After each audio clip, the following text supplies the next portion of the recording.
Okay, all set. All right, I'd like to call the meeting to order today. This is the Planning Commission agenda for August the 26th, 2021. So we'll begin by standing for a moment of silence and the Pledge of Allegiance.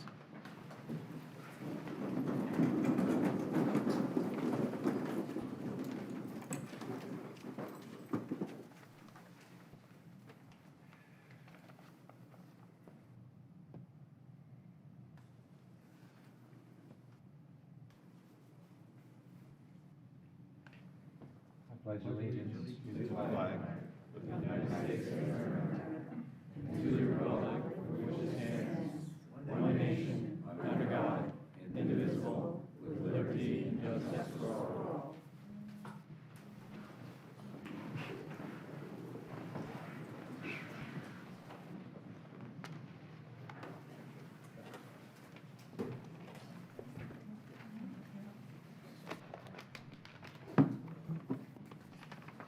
Madam Secretary, if we could have the roll call, please.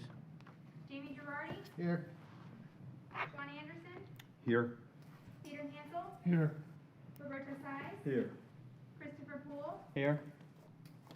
Richard Tonello representing Chris Williams, Here. Chairman Charles Gray. Here. And proof of publication, please. The items were advertised in the Tampa Bay Times on June 9th, 2021, June 30th, 2021, July 21st, 2021, August 4th, 2021, August 8th, 2021, and August 15th, 2021. Thank you. I believe we have minutes for approval. Make a motion for approval for the meeting minutes for June 24th, July 8th, July 22nd, and August 5th as published in the agenda and as emailed out, because I think there was a inadvertent link. I'll provided second that. previously. Right, we have a motion by Jamie Girardi and a second by Don. And do you have any further discussion on the motion? All in favor of the motion signify by saying aye. Aye. Okay. Are we having trouble hearing back there? Yes. Okay, so I'm on. I'm on. Come on, yeah. Guess we just gotta get the I was volume up. off before, so maybe is that better? Can you hear us now? Better? 1, 2, 3, can you hear me? Okay. Let's start over. No, I'm just kidding. Just kidding. Okay. So I'd like to welcome everybody today. We're the Planning Commission, and we're appointed by the County Commission. We meet twice monthly. We serve as a local planning agency, and we hold public hearings and transmit to the Board of County Commissioners recommendations on comprehensive plan amendments, land development code amendments, rezoning, and conditional use requests. The Planning Commission is the final decision-making body for special exceptions, certain appeals, variance requests, and certain alternative standard requests. However, final decisions may be appealed to the Board of County Commissioners. If anyone is in opposition to any comprehensive plan amendment, land development code amendment, rezoning, conditional use, or any item where Planning Commission transmits a recommendation to the Board of County Commissioners, it's important for you to attend the appropriate County Commission meeting. For those of you who are not familiar with the meeting format, we have 3 segments, really. We have, in some cases, not in every case, we have continuances, and it's been our custom to approve continuances unless they're extenuating circumstances. A request might come from the applicant or from the staff. We also have consent items. Those items are usually items where the applicant has not received any letters or notices of objection, and the staff will put that on our consent agenda. Once we go through the consent agenda, item by item, if there's anything on there that you want to be heard today, make yourself known, and we'll pull it from consent for further discussion today. And if whatever remains on consent agenda will be voted on at one time and passed. Then we have regular items. Those are items that are not continued or not on consent, and those will be discussed here today. And everyone will have an opportunity to speak. Applicants will have 3 minutes to make a presentation, and anyone with questions, concerns, or objections will have 3 minutes to state their concerns. And then following the presentation, the applicant will have opportunity to get up and answer or respond to those questions or objections. If I think there have been no requests for extra time, am I correct? Yes, sir. Okay. So this would be a good time, if you haven't, to please check your cell phones and put them on silent if they're not already on silent, so we don't interrupt anybody when they're speaking. And if you plan to give testimony or come up and speak today, this is the time when you'll need to stand and raise your right hand and be sworn. Anybody who plans to come up and speak today, raise your right hand, be sworn. Okay? Do you swear or affirm the testimony you're about to give is the truth, so help you God? All right, thank you.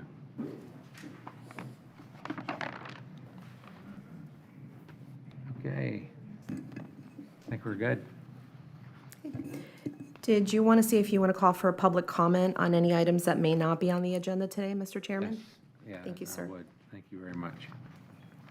Is there anyone here that would like to speak on any item not currently on the agenda for today? Anybody who came for a different purpose? I don't see anyone. Thank you. Thank you, Mr. Chairman. And did the clerk read proof of publication? I Yes. think that was in the beginning. Okay, great, fabulous. Denise Hernandez, Planning and Development. Mr. Chairman, Planning Commission members, items PC 5 through PC 11, on those items you will be sitting as the local planning agency. And the request is for you to enter a finding that the item is consistent with the comprehensive plan and recommend approval to the Board of County Commissioners. So I will start with item PC 5. It's PDD 210417. It's a small-scale comprehensive plan amendment, CPAS 21, parens 01, County Line Sun Coast Expressway Commercial. It's a small-scale comprehensive plan amendment to the future land use maps 2-15 and sheet 05 from Res 1, residential 1 dwelling unit per gross acre, to COM commercial on approximately 3.9 acres of property located at the intersection of County Line Road and February Lane. And on this item, we request that you find the item consistent with the comprehensive plan and recommend approval to the Board of County Commissioners. Okay. Is the applicant present? The applicant is virtually present. Okay, anyone here to object? All right, anything from the dais? Okay, thank you. Next. Item PC 6 is PDD 210431. It's a small-scale comprehensive plan amendment, CPAS 21, parens 06, Acorn 54, small-scale comprehensive plan amendment to the future land use maps, map 2-15 and sheet 22, from Res 3, residential 3 dwelling units per gross acre, to COM commercial on approximately 9.24 acres of property located on the south side of State Road 54 and River Glen, and on the west side of River Glen Boulevard. Again, this is the recommendation is to find it consistent with the comprehensive plan and recommend approval to the Board of County Commissioners. All right, and the applicant is present? Physically present. Okay, anyone here to object? Anything from the dais? Mr. Chair, I have a quick question on that one. I want to. You want to pull it? Yeah. Okay.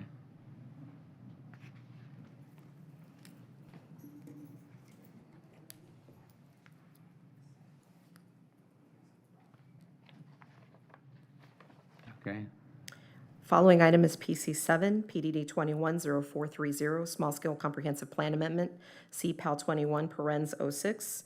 Adrian Phillip, providing for a small-scale comprehensive plan amendment to the future land use maps 2-15 and sheet 14, changing from Res 3, residential 3 dwelling units per gross acre, to COM commercial on approximately 37.58 acres of property that's located on the east of Old Pasco Road, north of Overpass Road, and an accompanying text amendment creating sub-area policy, FLU 7.1.60, Adrian Phillip, and a map amendment to the future land use map 2-9, adding sub-area map 2-9 parens 60, Adrian Phillip, and a map amendment to map 2-13 rural areas map. And this comes to you again with a recommendation that you find it consistent with the comprehensive plan and recommend approval to the Board of County Commissioners. All right, and the applicant's present? Applicant is physically Care to present. object? Anything from the dais? Okay, Following item is PC 8, PDD 210427. This is a large-scale comprehensive plan amendment, and it's CPAL 21 Parenzo 1, Sunwest Park PD, providing for a large-scale comprehensive plan amendment to the future land use maps 2-15 and sheet 03, changing from Res 6, residential 6 dwelling units per gross acre, CL coastal lands, conservation lands, and R/OS major recreation open space, to PD planned development on approximately 151.7 acres of property located west of Old Dixie Highway, and the text amendment creating sub-area policy FLU 7.1.59 Sunwest Park PD, and a map amendment to the future land use map 2-9, adding sub-area map 2-9 parens 59 Sunwest Park PD. This comes to you with a recommendation for you to find it consistent with the comprehensive plan and recommend approval to the Board of County Commissioners. okay, the applicant present? This is a staff-initiated Staff-initiated, comprehensive okay. plan amendment. All right, anyone here to object? All right, next. PC 9 is PDD 210521. This is a comprehensive plan amendment. CPAL 21 parens 20, property rights element. This is an ordinance amending the Pasco County Comprehensive Plan, providing for text amendments to Chapter 2, future land use element, and creating Chapter 9, property rights element, and providing for additional text amendments as necessary for internal consistency, providing for repealer, severability, and an effective date. Comes to you with a recommendation for you to find it consistent with the comprehensive plan and recommend approval to the Board of County Commissioners. All right, the applicant, This is a staff-initiated comprehensive plan amendment. and anyone here to speak on this? Okay, anybody from the dais? Nope, okay. All right, I'm going to read the following item into record. Item PC 10 is PDD 210552. It's a comprehensive plan amendment. CPAL 21 parens 21, future land use element and transportation element update. It's an ordinance amending the Pasco County Comprehensive Plan, providing for text amendments to Chapter 2, future land use element, and Chapter 7, transportation element, relating to airport zoning and land use compatibility, and additional text amendments and for consistency. The request is to find it consistent with the comprehensive plan and recommend approval to the Board of County Commissioners. okay. And this is a Anyone- staff-initiated comprehensive plan amendment. Is there someone here to speak on this? Denise, for clarity, this is the revised one that you. This is the revised one, yes. Okay, that you So emailed. I believe Elizabeth will discuss the revisions that were being proposed. Okay. But if you want to, should we remove it off consent No, to? I'm not saying you need to discuss them. I Okay. just want to make sure we're adopting the revised one you emailed versus the one that's in the agenda. Adopting a revised one? Yes, that is correct. So we'll leave on consent? As long as there's no discussion, you can Yeah. leave it on consent. I just want to be clear which one we were adopting, or you're recommending approval of. Okay. Okay. And that concludes your consent agenda. Okay. Then I would like to hear a motion. Motion to approve the consent agenda consisting of PC 5, PC 7, PC 8, PC 9, and PC 10. I'll second that. We have a motion and a second. Any further discussion on the motion? All in favor signify by saying aye. Aye. Aye. Opposed, like sign. Motion carries. Okay, Do you want to go back to item PC 6, or the one that Okay. was pulled. Yep. do you want to ask the question, or do you want a full presentation on the item? Just ask the question. Okay. I'm looking at the, okay, while Clark's coming up, I'll let him introduce himself. For the record. Mr. Chairman, Clark Hobby, Hobby and Hobby, PA 109 North Brush Street, Tampa, Florida, have been sworn. Happy to answer any questions you might have. Before I do though, Rich, just to, the board might not remember, you already voted on this same matter a month ago because of the private property rights amendment that you just approved. DEO required us to consolidate this hearing and approve it with their package again. So the Planning Commission, as the LPA, already voted to approve this a month ago. But I'm happy to answer any questions. Yeah, it's more, I guess, for county staff too. It's just, it looks like, just as far as stripping that area out, is there going to be access roads in the back or something like that to prevent that from stripping out and all the cars going onto 54? So the site is part of the Winfield's MPUD right now, and it already is approved for mini storage.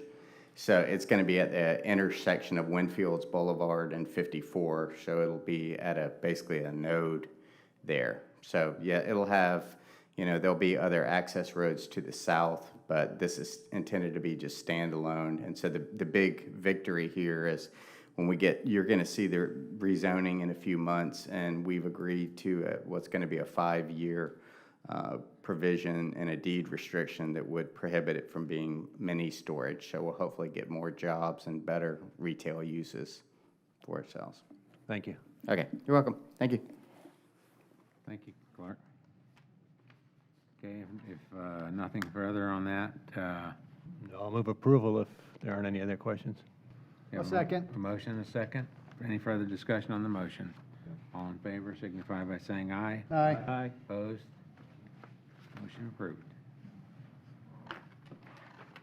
Chair, we'll now move on to item PC 11, and that has a presentation, so I'm just going to bring that up. Okay.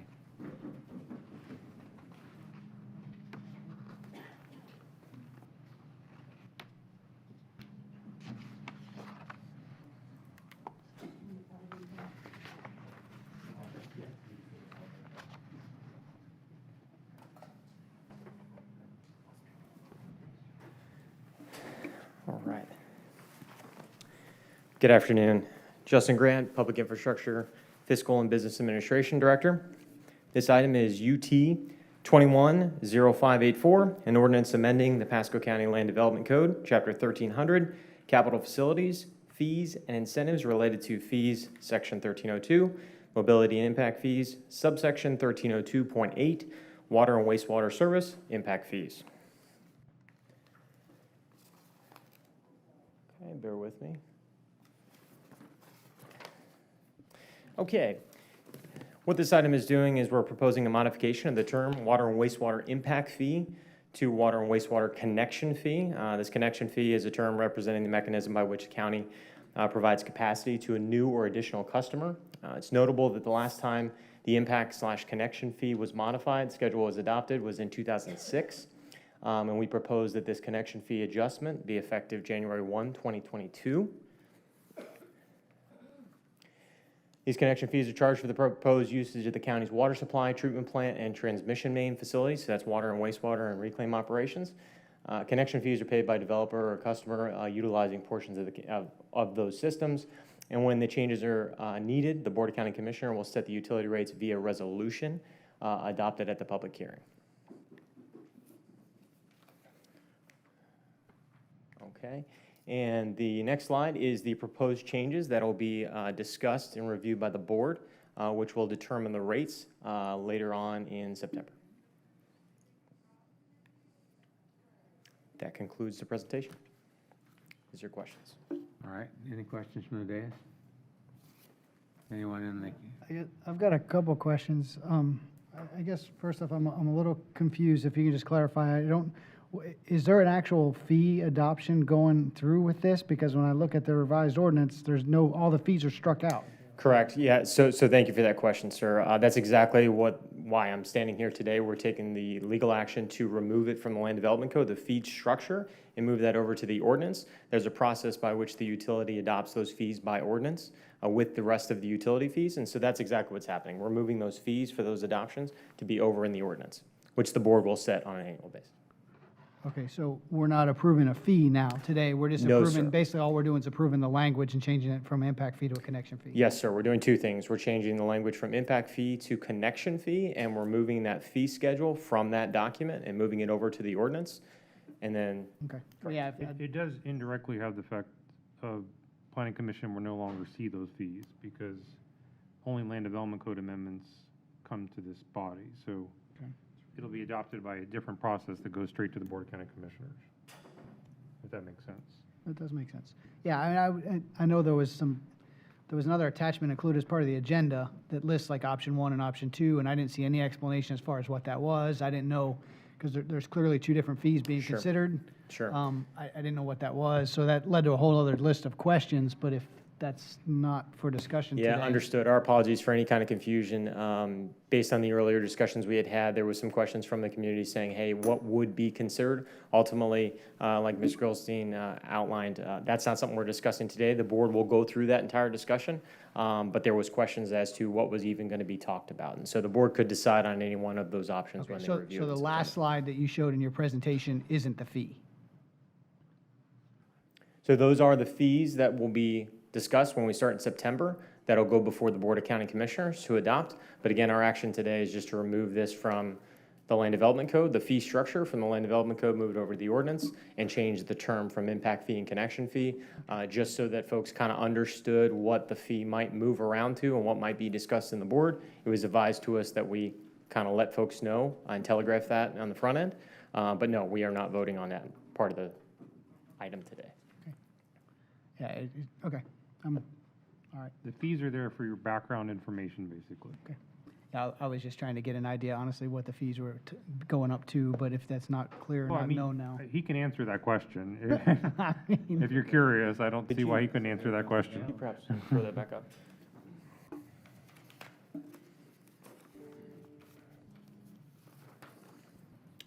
Sure. So currently, there's 2 different structures with a loaded impact fee. There's a structure that's water and sewer, and then water and sewer with reclaim.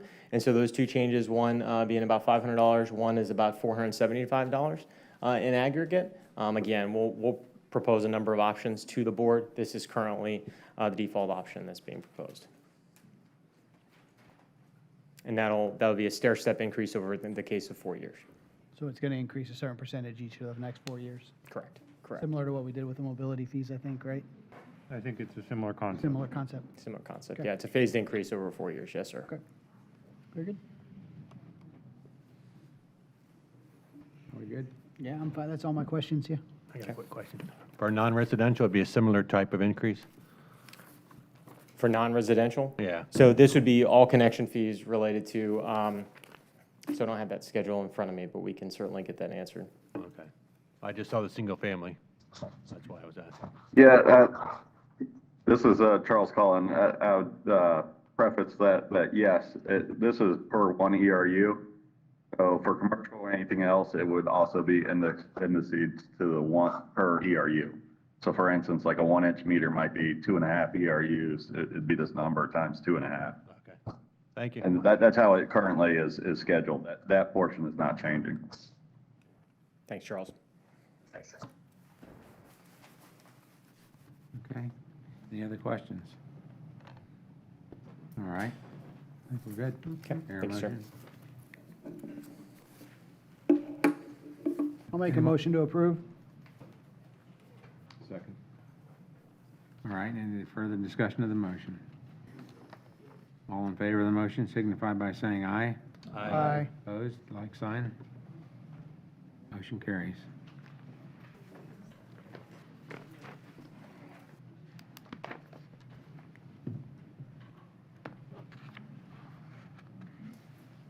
Trying to get the PowerPoint up for P12.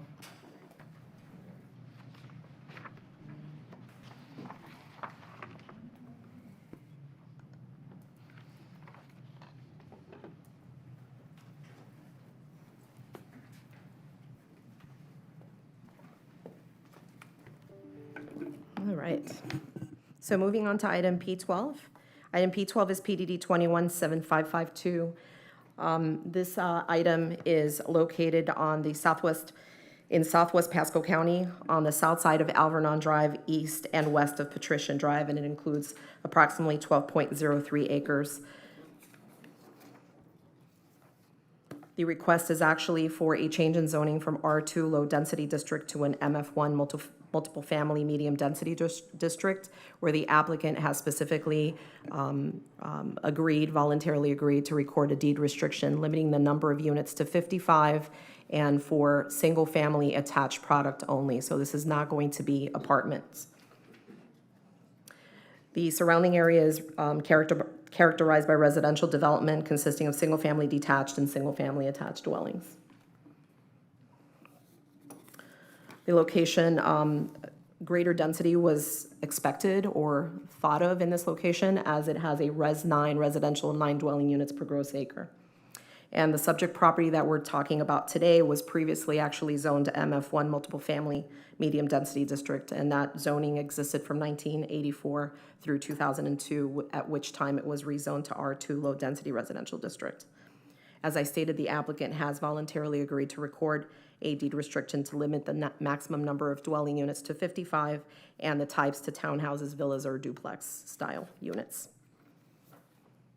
I do also want to state for the record that there have been several ex parte communications, at least 2 that I'm aware of, with one with the entire Planning Commission, and the other one I received an ex parte specifically from Mr. Anderson. Just want to include those for the record, and I did send those to the clerk's office earlier today. Denise, to be clear, you mean individually with each planning commission member, not with the entire planning commission? Well, the ex parte was an email that was sent to every single Planning Right, Commission okay. member as one fail swoop email. I just want to be clear that there Yes. was, the planning commission didn't hold a separate meeting. Absolutely, that is correct. That's, okay, thank There you. was one email sent to all the Planning Commission members. The Planning Commission did not meet with, as a whole, did not meet with someone. Okay, Thank you, thank you. David. And we can't do that? No, you can't. So on the zoning map, I just want to go over the zoning map. The actual parcel is the one that's in the reddish or reddish colored. That's the subject parcel. To the north of the subject parcel is Riverside Villas Unit 4, which is R2 zoning. To the south is River Chase Unit 2, which is a PUD that was approved in 2002. When that PUD was approved in 2002, it was approved for either single-family, detached homes, or multifamily, one or the other, not both, and it was developed for single-family detached homes that are 50-foot wide lots. As you go to the west, southwest, you have the Villa del Rio Unit 3, which is basically single-family attached homes, several products together, anywhere between 4, 5, 6 products, all attached. Additionally, if you continue south, you're going to see River Chase South, and that is single-family. I wish I can point. Oh, I think I can. Fabulous. So this is River Chase South. This is single-family detached homes. This here is Seven Springs Villas condos, which are condo villas. This is Villa del Rio, which I explained are attached product. This is Riverside Unit 4.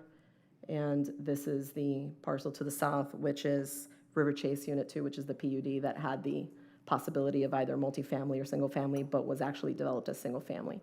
And if you keep going down here, this is Longleaf and PUD.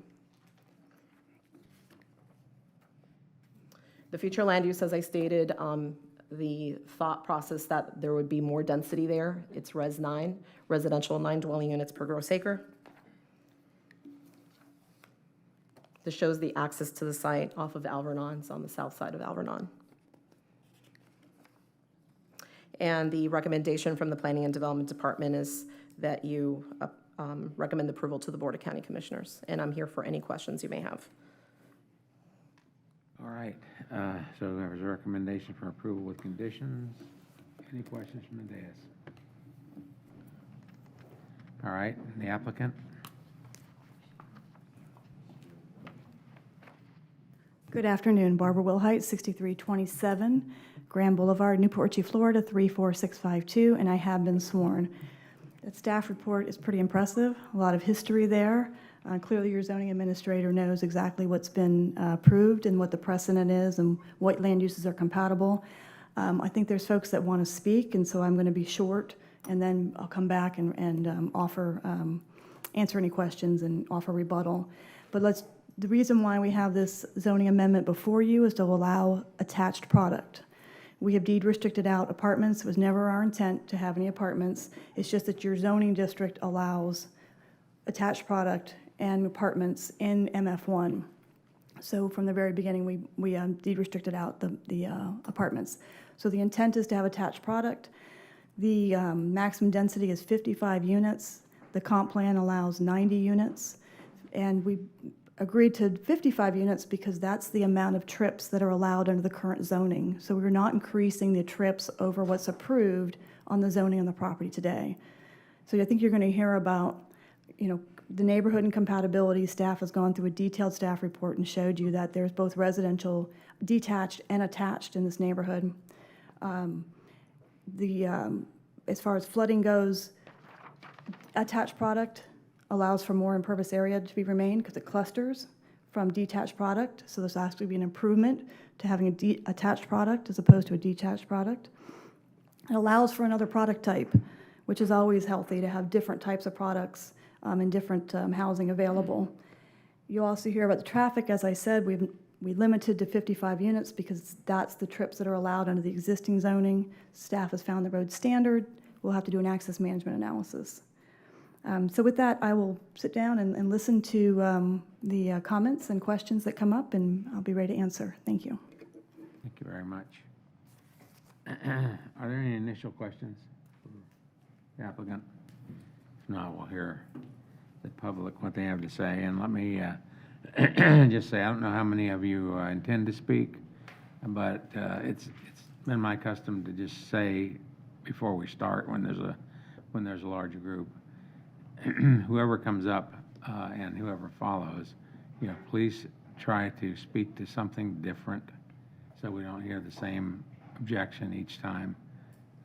So that'll cut down the time that we spend on the same subject. So everybody obviously has the right to speak. So if you want to speak, raise your hand and I'll ask you to come forward, state your name and address, and then you'll have an opportunity to state your concerns.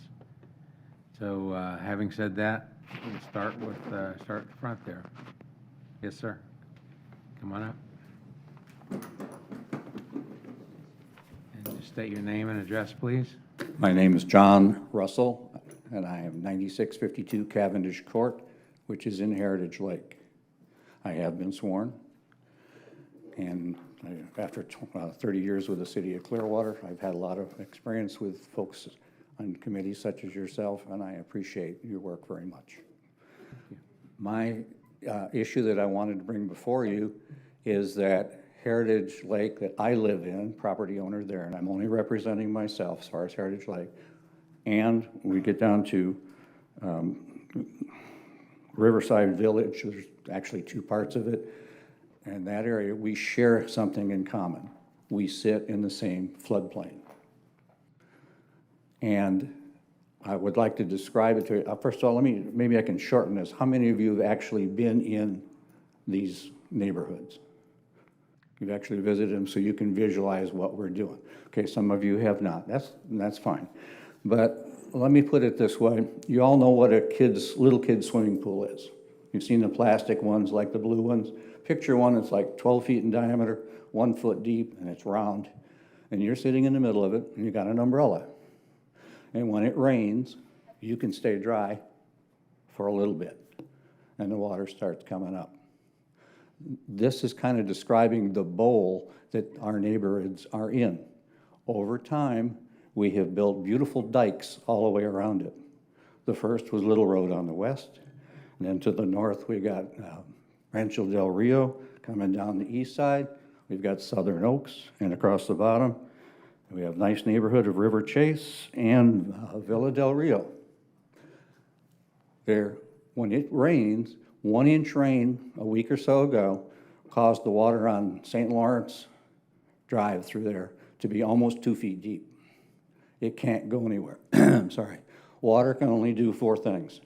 It can evaporate, it can percolate downward, it can flow out, or it can just sit there and go up. And that's the situation that we're in this area. There is only one little tiny possible way for that water to get out of this whole area, and that's through a Pasco County drainage easement that is so overgrown, it's totally ineffective. So right now, I just want you to really consider that the more ground we make impervious in that area, the worse the situation is going to get. And that's all I had to say, unless you have any questions of me. Any questions? Thank you. Okay, thank you very much. Okay, who'd like to be next? Yes, please come forward.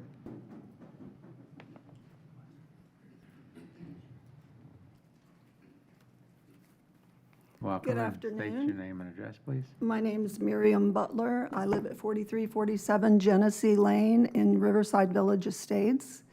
I am the president of our homeowners association, and I have lived there for 21 years, attracted to that particular community because of its beautiful large home sites and the quiet, scenic nature of it. The entire 21 years that we've lived there, that land, of course, obviously has not been developed, but we've seen the changes that the previous speaker has talked about. I have a document that I would like to submit, and I was told I could bring it over here. Yeah, do I have a motion? Motion to receive and file. Could you describe what the document is? The document is a description of the legal standing for rezoning that, for denying a rezoning that was established in a Florida Supreme Court case, Brevard versus Snyder in 1993. And So you're handing us a copy of the Snyder case? I'm giving you a summation of the relevant information, please. Okay, you can do that. I'm fully capable of explaining to the planning commission the standard of review, but go ahead and, they can Oh, I'm receive it. sorry if, I really did not mean any offense. This is a document that I was advised. I understand, but that's my job to advise the planning commission. Okay. Not yours, but you can have them receive and file. We have a motion to receive and file. Do I have a second? Second by Don. Further discussion, all in favor, signify by saying aye. Aye. I was struck by the two parts of that conclusion that maintain that rezoning must be consistent with the county's comprehensive plan and that it also must accomplish a legitimate public purpose. The first part is the responsibility of the applicant, of course, and the second part is your decision as to whether there's a legitimate public purpose.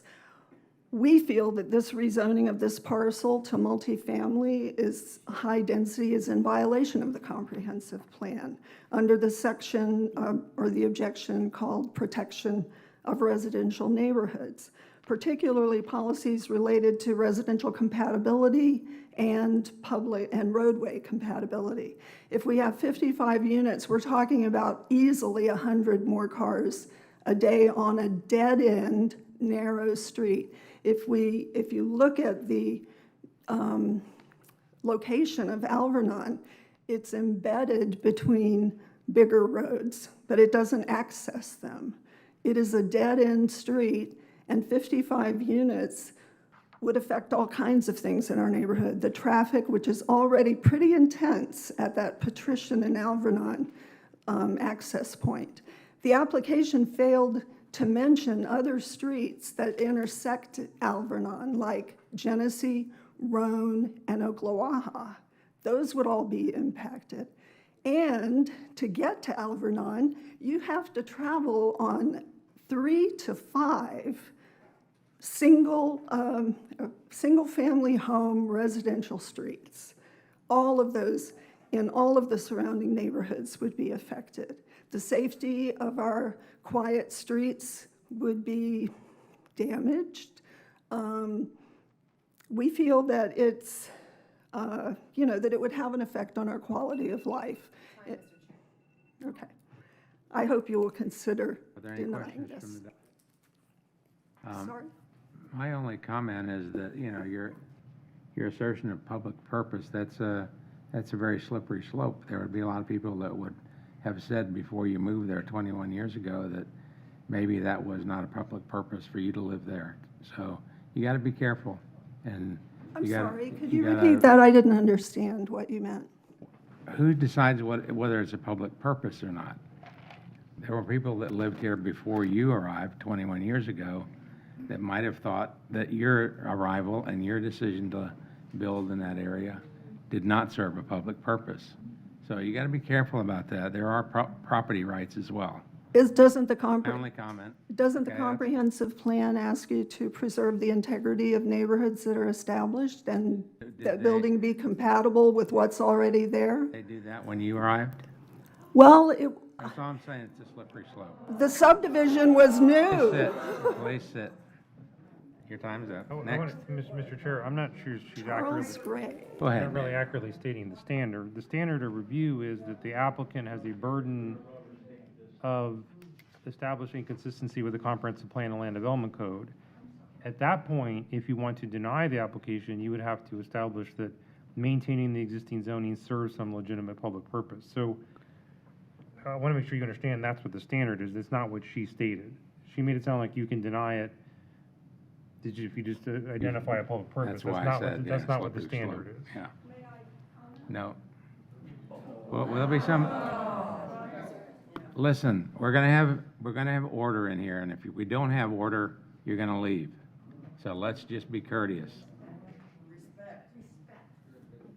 So is there somebody else would like to speak? And you can speak on that topic if you like. Hi, how are you? Good. We just want to hear you on the microphone. You state your name and address. My name is Megan Duncan. I live on 9338 Nile Drive. I would like to speak. I didn't plan on speaking today, and I'm quite nervous. I don't normally speak. Before you speak then, were you sworn? No, sir. All right, then let's swear you in. Do you swear affirm the testimony you're about to give is the truth, so help you God? Yes. Thank you. Okay, so back to what you had mentioned to her. I actually moved into my home 2 years ago, so it was a very exciting time in our lives. It's our first home, and we're actually born and raised locals in the Newport Richey area. So seeing Trinity 54 all the way to 19 to Wesley Chapel has been a huge shock in our lives, seeing things change. Mitchell, Starkey, all those lands changing to multifamily and housing. It's been really devastating to see it, because we miss our cows and our land and everything. Now, when we found our home on Nile, we were really, really excited because we found a house with a pool, half acre, no HOA, and the best of it is it was quiet. And we are very outdoor enthusiasts. We have our 2 dogs that we rescued, and we do plan on having kids in the near future. So this land was very important to us. The neighborhood was more important to us than just the house. We're able to walk around the neighborhood very safely. There's not a lot of cars. However, when you do get to Avalon? Am I saying it correctly? Avernon. The traffic is ridiculous. So we try to avoid that area as much as possible because the traffic is so crazy, especially with, I think there's 10 new houses that they just got done completing out there. And I also worked in multifamily for 6 years. And with multifamily comes riffraff. And being in a small, quiet area, I personally do not want to see multifamily come to our beautiful neighborhood. It would bring more traffic, and we just don't want that. We want our neighborhood to be peaceful in the way it was. So it doesn't matter if someone moved in 21 years ago or 2 years ago. I think we're all here because we're on the same page. Did you hear them say when they first got up that it would not be multifamily? Multifamily or single family. I mean, traffic Don't is want traffic. anybody to build there, is that what No, you're sir. Like, when's enough, you know? Well, 54 has just become ridiculous, and we want our trees. Let me just ask a very simple question. Yes, sir. If you owned that property, would you feel the same way? If we You owned would it? never be able to do anything with it? Yes, because I love our trees. I kind of What doubt it. I would like to know, what are the benefits? What are the benefits besides just like having houses? What benefits does building a home bring to our neighborhood, bring to the current residents? What Are there any What benefits? benefits did yours bring? Huh? What benefits does yours bring? to It me? brings a home. And the point is, sir, when is enough enough? When are we going to stop building? We already have schools in Starkey that are taking 2 hours for students to be picked up by their family. Also, residents who live in Starkey right now are having to be late for work because it's blocking traffic. We keep building and we keep building and we keep building. When is enough enough? I'm 32 years old. I've been here my whole life and I'm sick of it. Well, I've been here my whole life too, so that's not. Does it not make you sad? What I understand is that people have rights when they own property, and we have to be considered. And the people in the surrounding areas, are you saying we don't have rights? Of course you do. Okay. You own that property that you're on, and you own the rights to that. Well, I think whatever it costs, if we That have to doesn't mean you come, can control everything your neighbors do. but if we can stop it, we're gonna try. Yeah, That's why we're here. You're welcome to. And I that's just your think right. if we have a little piece of property, let's keep that. Let's keep our trees. If Maybe it's you- not serving any benefit, Maybe you can buy it. oh, if we could, we would, trust me. If we can split it amongst all the communities, I bet you every person in here would have no problem saying, fine, I would highly suggest you make that attempt. okay. Thank you. But thank you so much. Thank you. Okay, next. Yes, who would be next? Whoever's closest.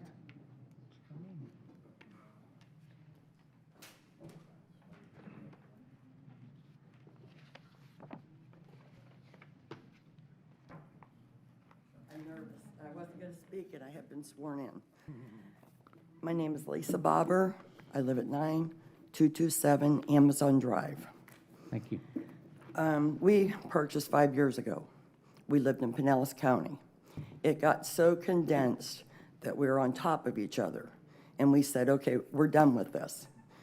We found our nice half acre, put a garage out back. The downfall is we have ditches in the front of the yard, swamp in the back of the yard, culverts in the middle of the houses for all the water to drain. There's no drainage. There's no sidewalks. Okay? The road that they're talking about putting this on, nobody's explained to you, but it goes into the back side. Can you show a picture of that map again? I was there yesterday, and you can count the cars every 15 seconds going one way or another way. They come on from Little Road to St. Lawrence, which if you wait to get out of there, you're waiting 2 to 3 minutes for your traffic light to change. If you have cars coming straight, if you're the fifth car, you're waiting for another light cycle. They leave Little Road going, okay? The backside where the actual property is, if you're looking to the west side, there is a road there that goes in the backside of that subdivision. That subdivision goes all the way to Starkey Road. They come in off a Little Road on St. Lawrence, make a right on Sacramento.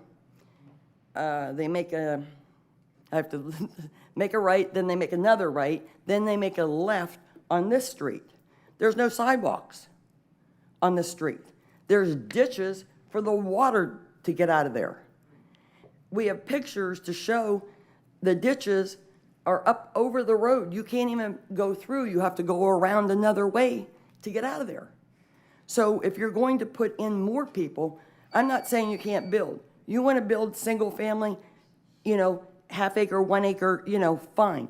It goes in between the two subdivisions, all right? Because that's what it is. It's sandwiched between two subdivisions, a narrow strip of land to where you can actually see the houses on the backside. And I just don't get it. How are you going to rack, stack, and pack when we can't even get water out of our place now? Now let's put more concrete and more driveways with no drainage. You want to put drainage and sidewalks in our subdivision?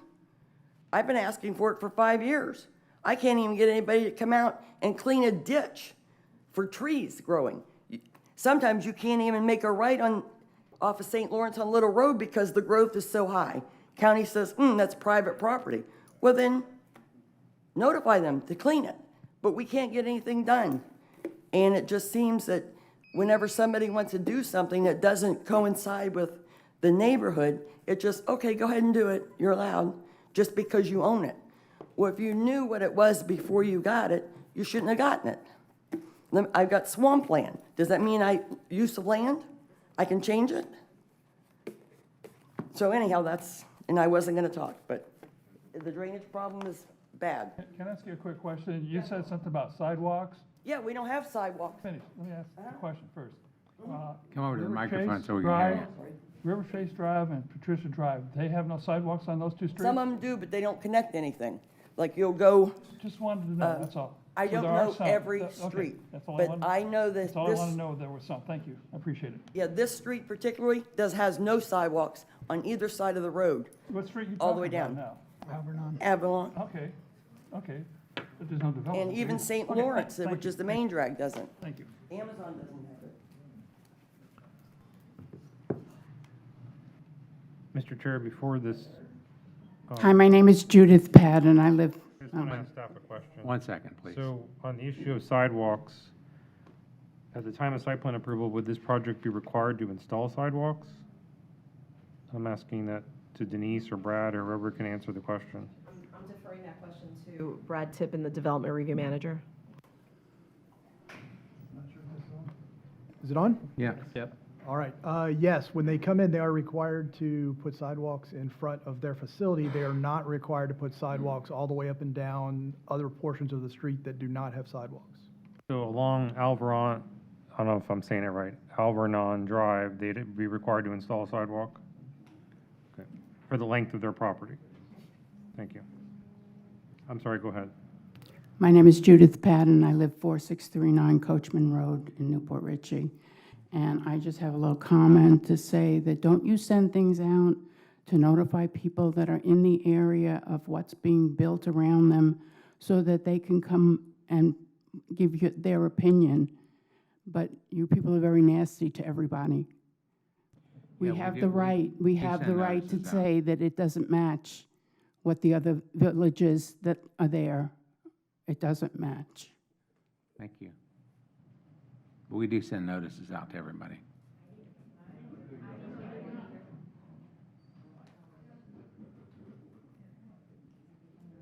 To be clear, Mr. Chair, I think it's within a certain distance. What is the distance? It's 500 feet from the project boundary per the Land Development Code. But I believe there's also a sign posted as well, There correct? is a sign posted, and it is also posted in the newspaper. Okay.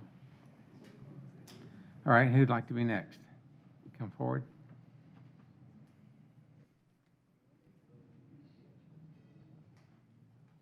My name is Renee Whitehead. I live at 9507 Alvernon Drive, and I have been sworn in. I live right across the street from the land that is going to be affected, and I've heard what you said to everybody else. I can't say much more than they have already said. I do have a lot of concerns living right there. The traffic is crazy right now.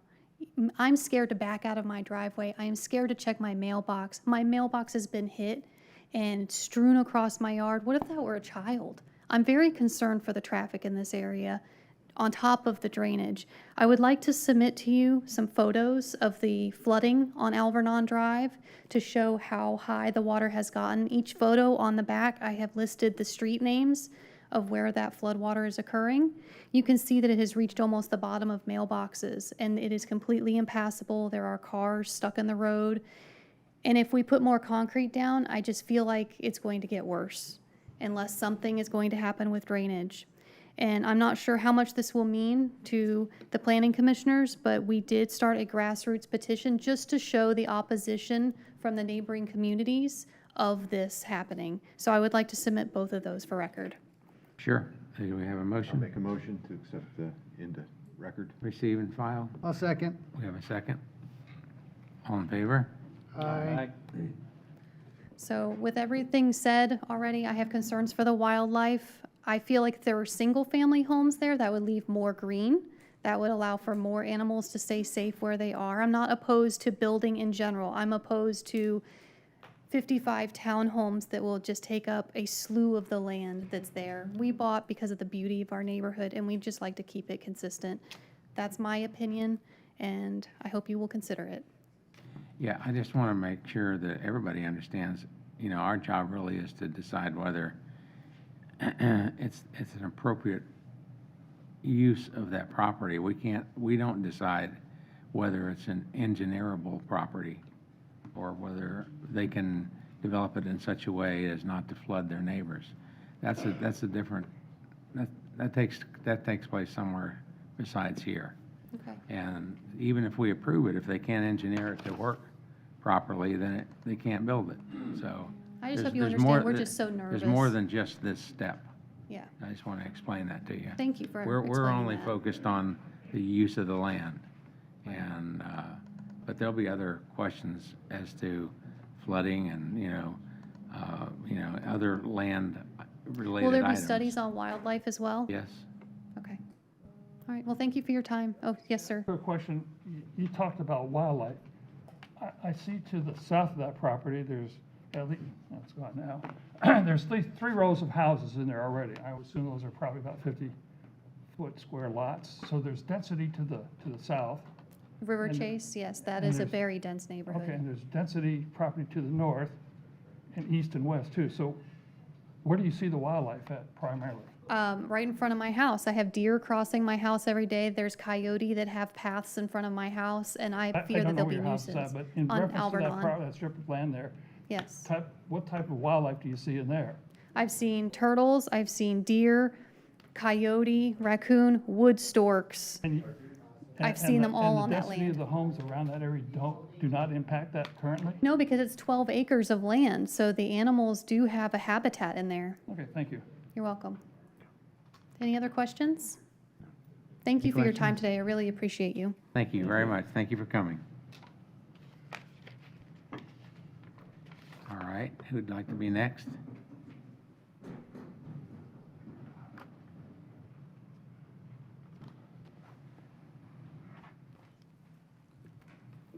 My name's William Gillis. I have not been sworn in. Okay. Swear from the testimony you are about to give is the truth, so help you God? So help me God. Afternoon, gentlemen. I've been here a couple times. What, William? I'm sorry, William Gillis. I live at 9841 Alvernon, Thank you. right across the street from the property that's in question.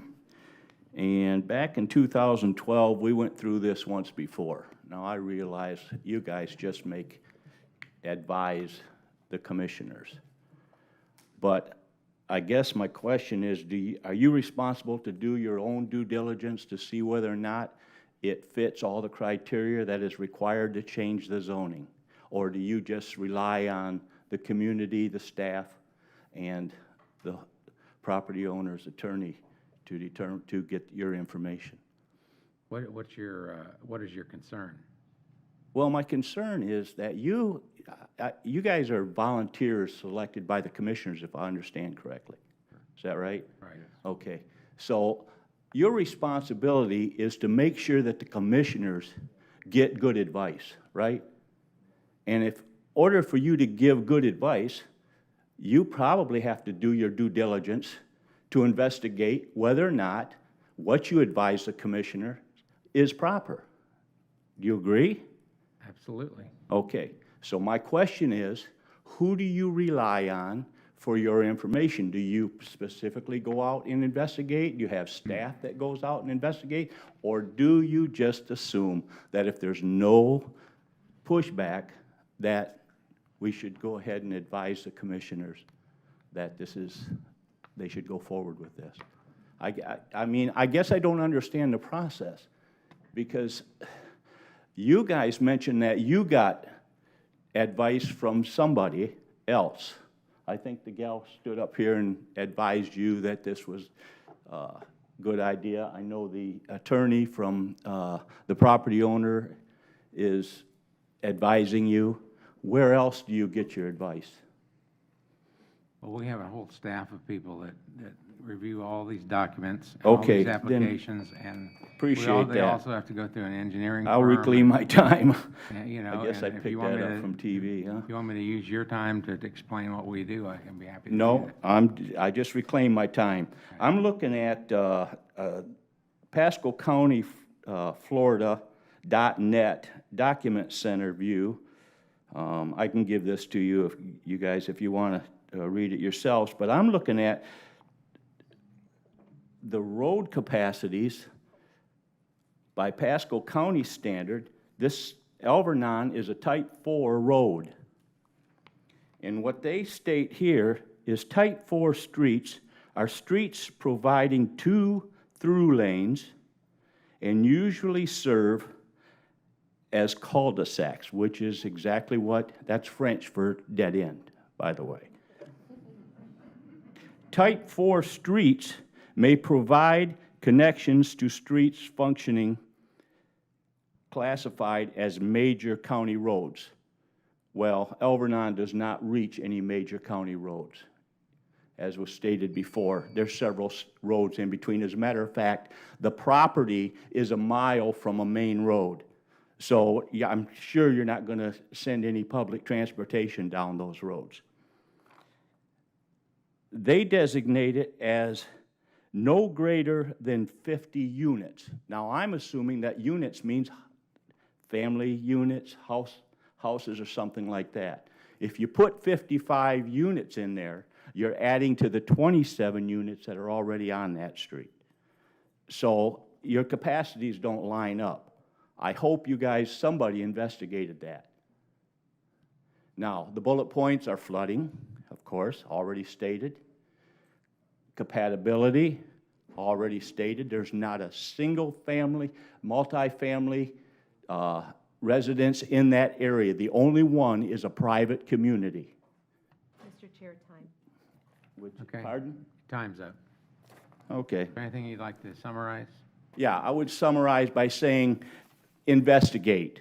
The EPA already has a standard for pollutions into the Anclote River. Need to investigate.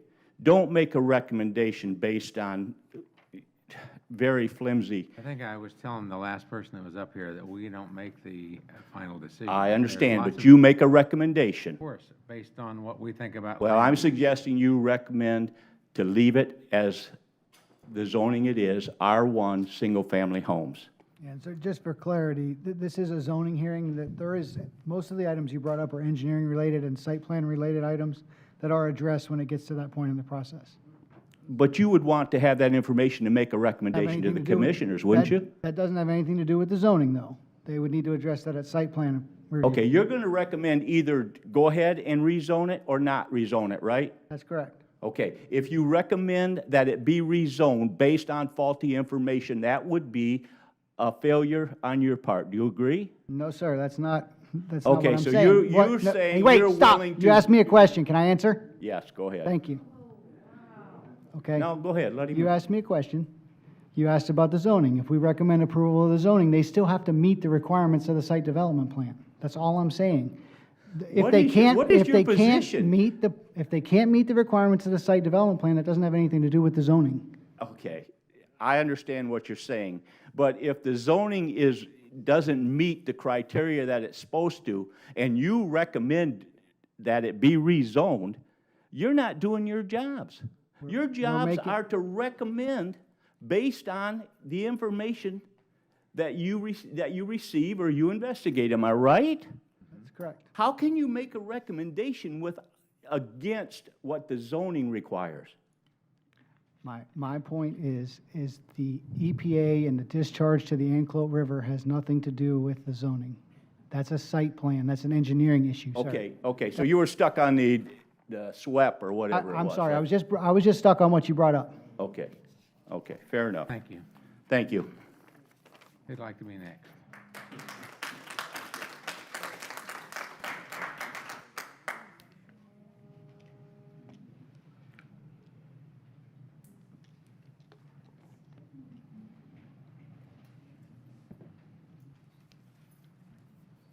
Hi, my name is Jean Garrido. I'm a little nervous. It's okay. I wasn't going to talk. We just get your address. I live at Jean. 9425 Alvernon Drive, and I was sworn in. Okay. I think we understand this is about zoning, but with the zoning goes more population. And I think that's what we're all a little bit concerned about here. And the street has no sidewalks, which has been mentioned already, on our end. I think it was mentioned that sidewalks would be put in with the new housing. What about on the street the part of the street that I live on that is dangerous to walk on? The other big thing that I have a problem with is the egress. Most people are going out to Little Road from St. Lawrence. It's a 3-minute light. There's no right-hand lane to make a right-hand turn. You wait at that light. If you're not the first 4 cars, you're taking chances and going through yellow lights to get out of there because you don't want to wait another 3 minutes. And I think the traffic that is going to come if this is rezoned to, and I'm a little confused by 55 units, and it's multifamily. Does that mean 110 units? I mean, 110 families? Because it's double? I'm a little confused on that area. Total of 55 units. So that- 55 Attached units, total. 55 dwelling units. Yeah, Th- total there- of there's 55. not- It's not 110 then? It's no. not, it's 55 units? Okay, because Think of it as 55 homes. okay, that's where I was confused. I didn't know if it was 55 and then they're double No. two. Okay. So that's, most homes have 2 cars. That's an extra 110 cars down that street. I think only a few of you put your hand up that you've even been on that street. You should take a drive on that street. People don't stop at Patrician and Alvernon. People don't stop at Roan and Alvernon. People go through the stop signs all the time.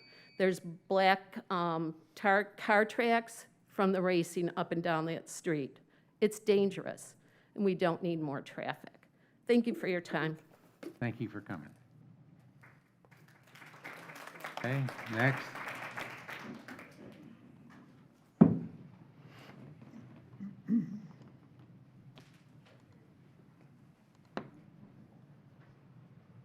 How are we doing today, sir? Good, welcome. See if we can get your name and address. My name is Marcus Coe. I live at 9304 Nile Drive. I did not plan on speaking, so I did not swear in. Okay, let's do that. Do you swear affirm the testimony you're about to give is the truth so help you God? I do. Thank you for the time. I have 2 points that I want to bring up. One, I'll give you a little about who I am. I grew up in this area. Sorry, I get hoarse at the end of the day. I grew up in this area. I joined the military. I served for 18 years. I came back to this area.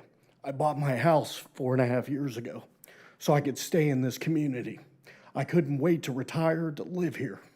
I found a house that is on the perfect street. I know all my neighbors. I see my neighbors out here today. Now I see neighbors that aren't here. Why are they not here?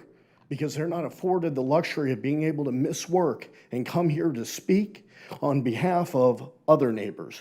Because right now, with everything that's going on, it's more important to make sure you're at work to be able to pay your bills. So I'm going to try to do my best, and I was an infantryman, so my verbiage is very short, to explain how this affects the community.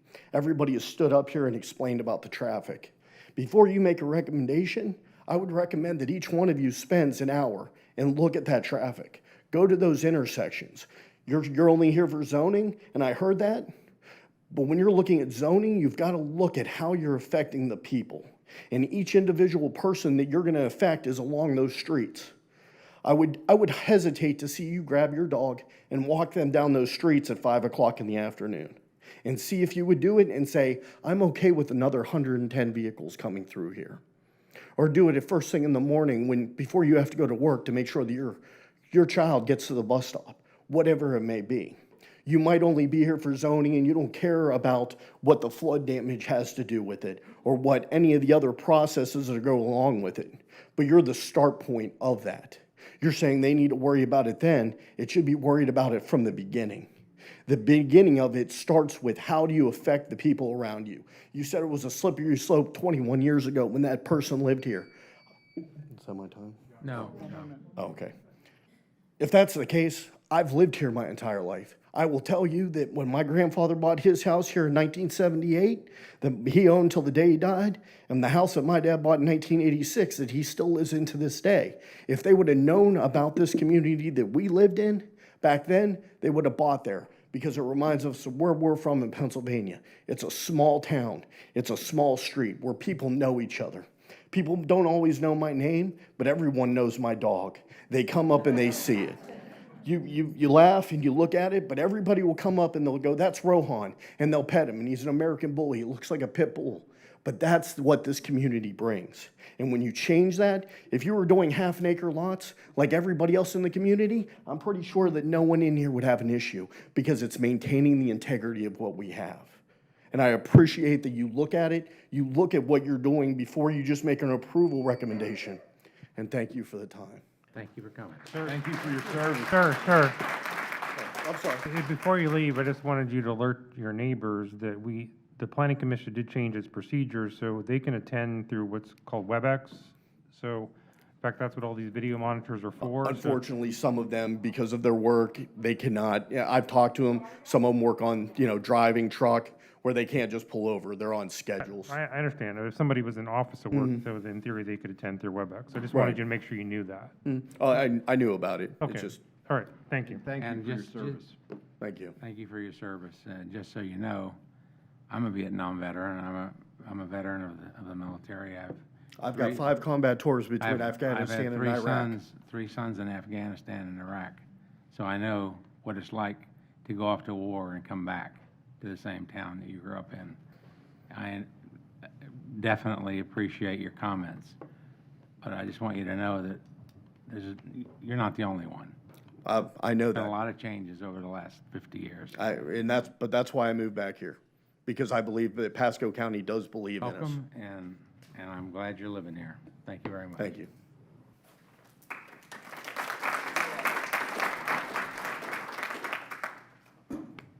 Okay, who's next?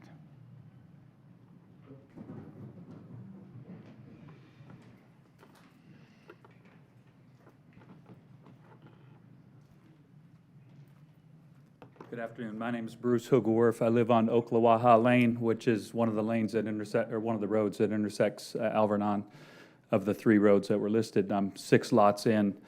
I have my grandkids coming over every other weekend and spend a night with us, so we have our whole front yard is filled with grandkids because I've been blessed with a lot of them. And there's a lot of kids that live on our street. I'm concerned, again, as my neighbors have talked about, I'm concerned about the traffic, especially one of the things I like about our subdivision is how spread out it is. We have a rare subdivision compared to Pasco County in that, our lots are bigger. And so it's nice in that regard, but the thing I don't like about it is they didn't put sidewalks in any of the roads. At least in the Riverside Village Estates subdivision, there are no sidewalks there, which makes it an unsafe thing when you're increasing the amount of traffic flow, I think. And my wife and I walk every day for health.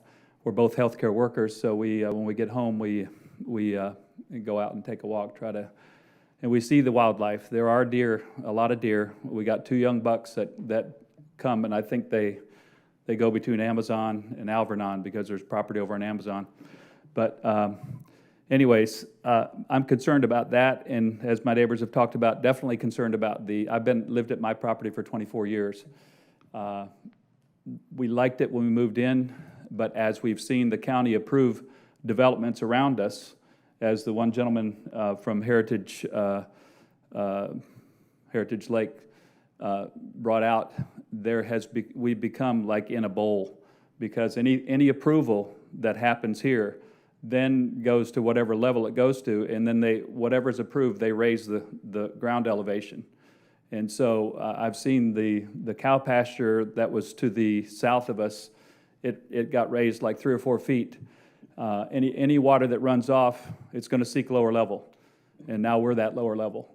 And if it can't flow out, then you have issues. My issue being on Oklawaha Lane, when Alvernon is flooded, like the pictures show, Oklawaha is going to be the main way out for this group of people.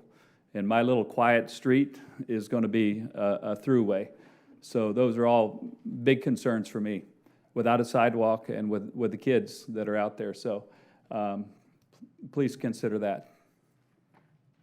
Thank you. Any questions? Okay, thank you very much. Thank you. Mr. Chair, I don't know if we're done with the public speaking, but I do have a question for staff about flooding, but I want to wait till we get to hear from all the Okay. speakers. Was there anybody else that wanted to speak?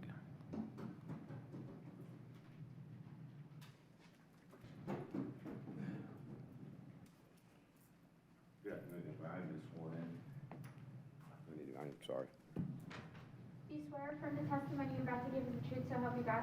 Yeah. Excuse me. I'm giving you some different perspective. I live on River Chase. What's your name, please? and Oh, your I'm sorry, address? Paul Paxton. I'm sorry. And your I'm address? on, I'm sorry, Your address? 9837 River Chase Drive. Thank you. I didn't plan on speaking either, so to give you a different perspective on there, everything everybody has said in this room is pretty much true. I live on the backside of River Chase. There's flooding, there's traffic. Right now, that area is holding 12 to 20 inches of water. It's very, very wet. Our elevation on our road is like 26 feet. Alveron, I'm probably wrong, is like 26, 29. So whenever he builds, he or she, whoever builds, is going to bring in a lot of dirt. It was originally supposed to come in from the pond on our area off Patrician.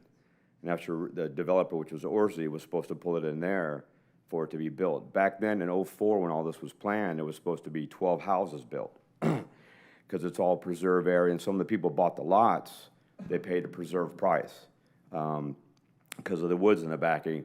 And they were going to do the 12 houses, but they recommended that, you know, that failed. Now, I understand progress and change, and I'm all about that. If it was to be 12 houses, I could totally understand that. Because it's the way it was written up, I wouldn't, it was divided very, very well. It waited for the wetlands, the pond down the road, where the deer are. I feed the deer. They eat a lot of food. I tell you that. But that's what he's gonna have to bring in, is a lot more dirt. He or she has to bring a lot more dirt. And if it was developed with 12 houses, all these problems would still be here, but maybe not as much. And everything drains into the Anclote River.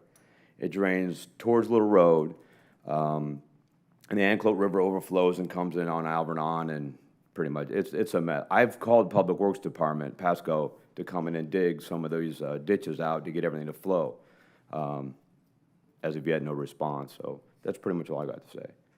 Any questions? Thank you very much. Appreciate You're you taking the welcome. time. Thank you very much. Yep.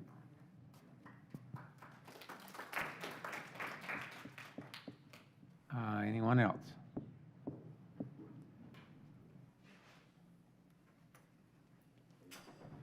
I was not planning on speaking, and I did not swear in.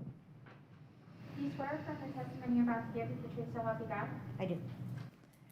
My name is Jackie Wilson. I live at 10152 Shooting Star Court. Okay. And actually, it's more a question than a statement.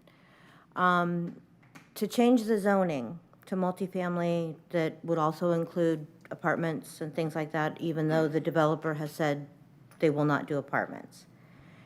Should zoning or engineering or what have you decide that their plan is undoable and they don't do it, if someone else comes in to purchase that property and develop apartments, it's now zoned for that, correct? No, because they're putting a deed restriction on the property that would not permit multifamily. That couldn't happen unless the county agreed to release the deed restriction, which we would not do unless they came back through the zoning process. Yeah. But the zoning would have already been changed at that point. No, but it was we restricted. we won't release that deed restriction unless it goes back through the zoning process. So there's a deed restriction. If we approve this, it would be subject to this deed restriction that limits it to townhomes and single family. Is that right, Denise? Yeah, it's attached villas, townhomes, duplex So- products. If they wanted that deed restriction released, I guarantee you that staff would make sure it goes back through the zoning process before we would allow that to happen. Okay, so basically, we're going to overload the thing, but not so much because they've promised they won't do it. But then when they find out, well, we couldn't do that, so we're gonna sell it to someone else. You're not. But it's you're already not- zoned You're for not listening to what he apartments. just said. I did listen. So But they basically, this was rezoned years ago to allow for a little more density than was in 2006, correct? That's what he just said they'd have to come back and do if Okay. somebody else wanted to do something different. So people bought there since 2006 with the zoning that is currently there, with the Right. idea that that's where they were buying their homes. And now it's People that are asking to living be, there are saying, that's why we bought there. We don't want to live in a high-density area. now they're asking to be rezoned, which is their right. And the people that live there are And- asking you to please not do that. And you have the right to come back and say, hey, we don't want it there. Thank you. Okay? Appreciate it. Thank you.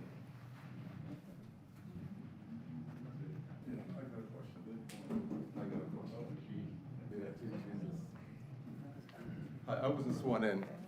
My name is Lance Fryman. I live in 9842 Kingsport Avenue, and I haven't been sworn in. Okay. Do you swear affirm the testimony you're about to give is the truth, so help you God? Yes. My first question is this like part of Amazon, like where the whole strip is? Because I'm a little confused. I know, but there's a whole big area over there also. Because my question is, if they get disapproved, and I think it's going to be the same person, are they going to ask to get the rest of it approved? And that's... Sorry, you talk about the property north of Amazon, the vacant Yeah, land? yeah, I live right behind that. So that land is owned by the county, and an MSBU was created for it to be a park. Okay, so that's staying the way it was. It's not owned by a developer, it's owned by the Okay. county. Okay. That's all I wanted to know. Thank you. Yeah, that parcel was purchased by the county in 2014, and a municipal services business unit was established over that parcel that the gentleman is speaking about, on the north side of Amazon, which is Yes. this parcel here. Okay, anyone else? So, if I could ask my question. Yeah, go ahead. And Denise, I don't know if you have anybody from Stormwater available or not, but on the issue of flooding, and I realize it's not strictly a zoning issue, but when the county bought the property north of Amazon, I remember the Stormwater Department investigated whether creating additional storage on that property would help alleviate flooding in the area, and their conclusion was that it would not. And that's why it ultimately got purchased for a park, not for a drainage project. So I guess the reason I'm confused is that we have some people testifying this is a closed basin and that there's no place for the water to go, yet our stormwater department's telling me that creating additional storage on that vacant piece of land won't help. So it'd be helpful to hear from stormwater about what is the situation in this. I mean, is it a closed basin or not? And if it's a closed basin, then why wouldn't creating additional storage on the property north of Amazon help the situation? I mean, the county already owns that property, so we very easily could create additional storage there, but we were previously told that that wouldn't help. So is there anybody from Stormwater available to answer this, or no? I don't have anyone from Stormwater available at the moment, but I do have Will Poon, who can potentially speak about drainage. All right, maybe Will can answer my question. Is he available? Yep, I'm right here. Okay, Good, Will, good. go ahead. Will Poons, yeah. Okay, this is Will Poons, the engineer in current planning. So just to kind of give a summary of the area, it is in a flood zone, AE, in this particular parcel, and in numerous parcels and adjacent streets and other residential subdivision in that area. So there has been a historic flooding, as people have noted before. In theory, it is an open basin, but I would say it's a constrained open basin, as many of the drainage issues are, compound by, most of these are interconnected stormwater systems with ponds and pipes and ditches and so forth. And ultimately, they do go south to the Anclote River. But as anything, you have to maintain it. I think some of the issues probably caused by the drainage concerns that's been brought up is the maintenance that probably would be required for not only the systems within the existing subdivisions, but also some in our public right-of-ways and so forth probably need to all work together, maintain properly to help some of these constrained areas and provide more positive drainage flow. So I think that's probably the one of the factors that what is causing some of these drainage issues. So what I'm hearing you say, Will, is that I think what you're saying is if we created additional storage on the county property, it wouldn't necessarily help because that's not the issue. It's that the drainage ways are not being adequately maintained. Is that what you're saying? Well, I mean, like I said, I don't know the study of that north piece as well as stormwater, but from the limited information I do know within that area for this project, from being out there in the field and seeing some of the systems around this area, there is some maintenance issues that's causing some drainage concerns, from what I could tell. And do you know, are these county easements? Are they HOA? So they're a little bit of both. They're both. I mean, I think the county's right away, some of the roadside ditches need to be probably maintained, cut, regraded in some areas, and same with some of the existing subdivisions. I think in Riverside and other village phases, I think needs to be some maintenance in their roadside ditches, and their pipes, and stormwater ponds. I think there's missing maintenance there too. So that's what I was saying before. It's a compound issue that's not only, within the subdivisions. There's some that's also in our right of ways, and then all the downstream conveyance systems, such as ditches and pipe. Others just needs to be, maintained and so forth. Okay, so while I have you, Will, I'll ask you the direct question. On the property at issue here, do you think they can create enough storage within that property to accommodate the 55 units? Well, I think as Planning Commissioner already mentioned earlier, this is a site plan review process. As I mentioned earlier, flood zone AE is designated on this parcel, so it has to address Land Development Code Section 902.2 G5 for floodplain encroachment. So that has to be addressed. And of course, there are off-site drainage onto this site, so they have to accommodate and provide conveyance for off-site drainage. So it really depends on addressing those issues, and then the end result is whatever units they can fit after they address all these drainage issues. So you're saying that if they could, that they may get less units if they need to provide additional storage, that's an issue you address at site. So they're not guaranteed 55 units. If they have to provide additional storage, they may not end up with 55 units. Is that what you're basically saying? Correct. Yes, sir. So it's a design. It's based on the drainage design that determines the number of units. Based on the way the drainage patterns and all the drainage concerns that we have out here. And the floodplain, encroachment requirements that has to be addressed, and other stormwater requirements is based on Land Development Code Section 902. Okay. I think you've answered my questions, unless somebody else on the Planning Commission has a question for Will. Anybody else have a question about So, Will, just to be clear, this is Jamie Girardi. Just to be clear, this subject property is not part of any other master stormwater system. They were going to be required to provide their own stormwater and their own floodplain compensation and everything, correct? Yes, sir.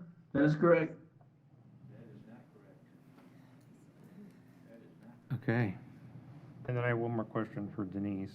Yeah, go ahead, David. So Denise, the applicant made a statement that the 55 units is the equivalent from a trip standpoint to what they could get under the existing R2 zoning. So has staff looked at that? Could they get 55 units under the, or maybe it's not, I guess I need to know, how many units could they get under the current R2 zoning?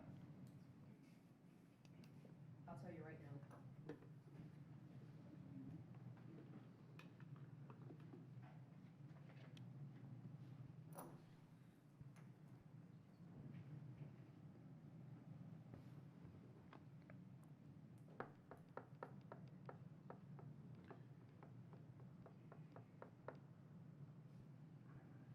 Yeah, they can get 55.2. Under the existing zoning? Okay, that answers my question. Yeah. I guess, Barbara, maybe you can address this, but I guess, and I can look through the code and find this, but what is the difference in the minimum lot sizes for R2 versus MF1? Is how do you get to that 55? 'Cause that was one of my questions that David already asked, but what is the minimum lot size for the two different zoning categories? Minimum lot size for R2 is 9,500 square feet. And for But MF1? let me put in perspective regarding this flooding issue. Barbara, excuse me, he's still. Okay, I'm sorry, I didn't hear a follow-up. What was it for MF1? MF1 is, they're buildings, not lots, because you have buildings. So it's, I can't relate those two. I can't relate the two. I can't relate the MF1 zoning district. The minimum, and as Barbara's explaining, so Okay. you have a unit block, so the minimum is like 9,000 square feet in a unit block.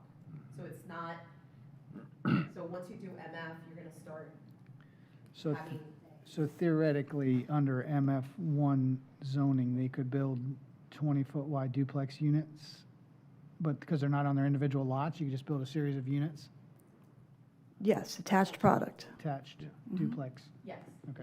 but you'll have a block. So let me put in perspective. What we're asking is the ability to do attached product. Single-family detached, we want to do attached.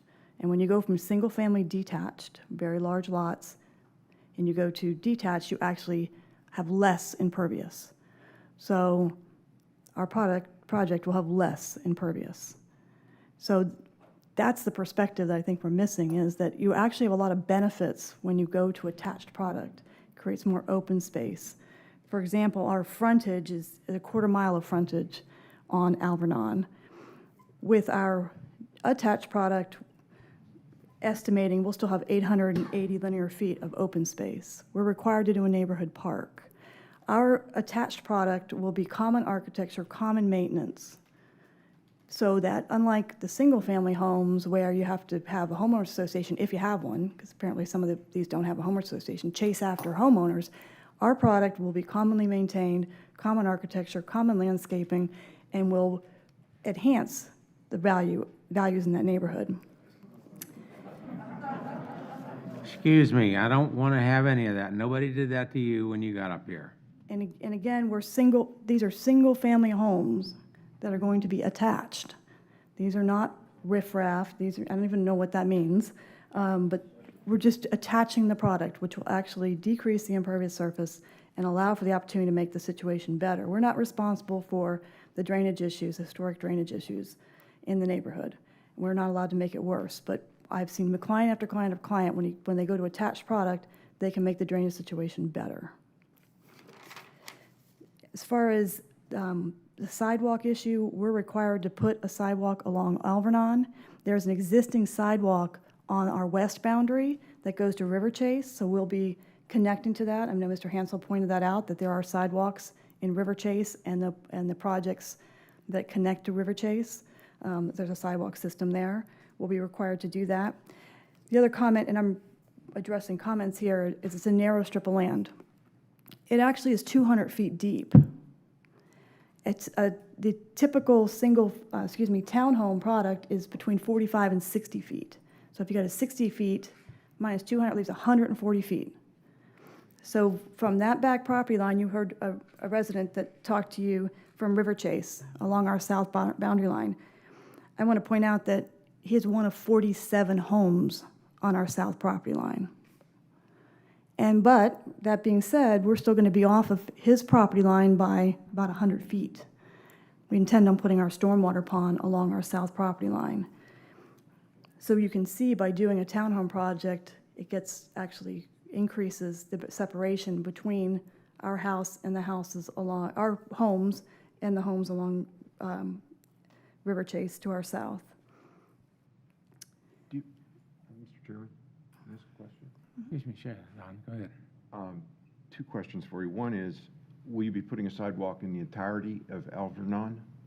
Our frontage is, we have almost a quarter mile of frontage on Alvernon, and we'll be putting a sidewalk along there. And it will connect to River Chase's sidewalks and the sidewalk system. There's older subdivisions, the county didn't require sidewalks, didn't require HOAs, didn't require drainage, didn't require parks. Now the county has purchased a park for the neighborhood, and they're going to do, apparently the MSBU is going to be funded, so they'll have their park. But this project's required to have sidewalks and to have drainage and to have a neighborhood park for the project. Do you have an illustration of what the footprint of the buildings will be on the site itself? I do not, because we're just at zoning, we Imagine haven't designed it. As a percentage of the total property, I would think it'd be small. Yes. Can you give us even some relative instance of how this would play out on that strip? I mean, I have a few things that my client has given me. Townhomes, 55 townhomes was 54,450 square feet. If you had 19 lots, single family, your impervious is 72,200 square feet. So you're talking about the single family homes have more impervious area than your townhomes. And so I have seen many, many townhome projects that have helped the situation. We had the same issue in Little Lake Thomas that came before you on 41. The neighbors were concerned about townhomes, and actually it creates an opportunity to make an improvement. It's just the differences between detached homes and attached homes. It's still this, people still own them, they're single family, they're not renters, and they get the benefit of it being commonly maintained through an association. So Barbara, you said 54,000 square feet for what's proposed. Which, in an estimate, You right? said Because we don't if have you it did site planned. a similar number of homes, it would be 72,000 square feet. If we use that property for single-family homes, it would be 72,200 square feet of impervious. For the same number, 55. It's not the same number. Townhomes are going to yield more number than single-family. Right, what I'm trying to understand is the difference between the two. If you had 55, well, you get my point, is I'm trying to illustrate the utilization of the property between the two choices. In other words, I think what he's getting at, Barbara, is Yes. of the 12 acres, how much will be covered by buildings? Thank you, If Mr. it's, Chairman. if it's townhomes. I am not an engineer, but I think I have the number right at 54,450 square feet. But I could probably use some help from somebody that That's actually knows. just a little over an acre. Hi, Chris Shear, 235 3rd Avenue North, St. Petersburg, Florida. I have been sworn. Okay, thank you. Okay, what Barbara's trying to explain is, I currently have site development drainage permits through SwiftMud and Pasco County that allow for the construction of 19 single-family homes. Now, if you look at the average typical size of a home in Riverside Village Unit 4, the impervious area is right around 3,800 square feet with their garages and their single-floor, 3-bedroom, 2-bath houses with the back, porch. By impervious surface, you mean? What's that? I just want to make sure everybody understands what you're talking about. The impervious area is the area of ground that's covered by the structure. Right. And so that's 3,800 square feet. 3,800 square feet times 19 home sites, which I have permits for, would be 72,000, whatever number she said, of impervious area. Now, the benefit of a townhome is townhomes, the 3-bedroom, 2-bath townhome, all the bedrooms and the bathrooms will be on the top floor. So the first floor with the garage and the great room and the kitchen is going to be about 1,000 square feet per townhome. So even if I had 55 townhomes, I would only have 55,000 square feet of impervious area over the whole 12 acres. But if I built the houses that I have permits for now, if I built the lots and houses at 3,800 square feet, I'd be covering 72,000 square feet of impervious area, which would add to the water that's going out into the ditches and the ponds. So if the concern of the residents in the neighborhood is water and flooding, townhomes are a benefit. 55 townhomes will create much less surface water runoff than 19 3,800 square foot homes, if that makes sense.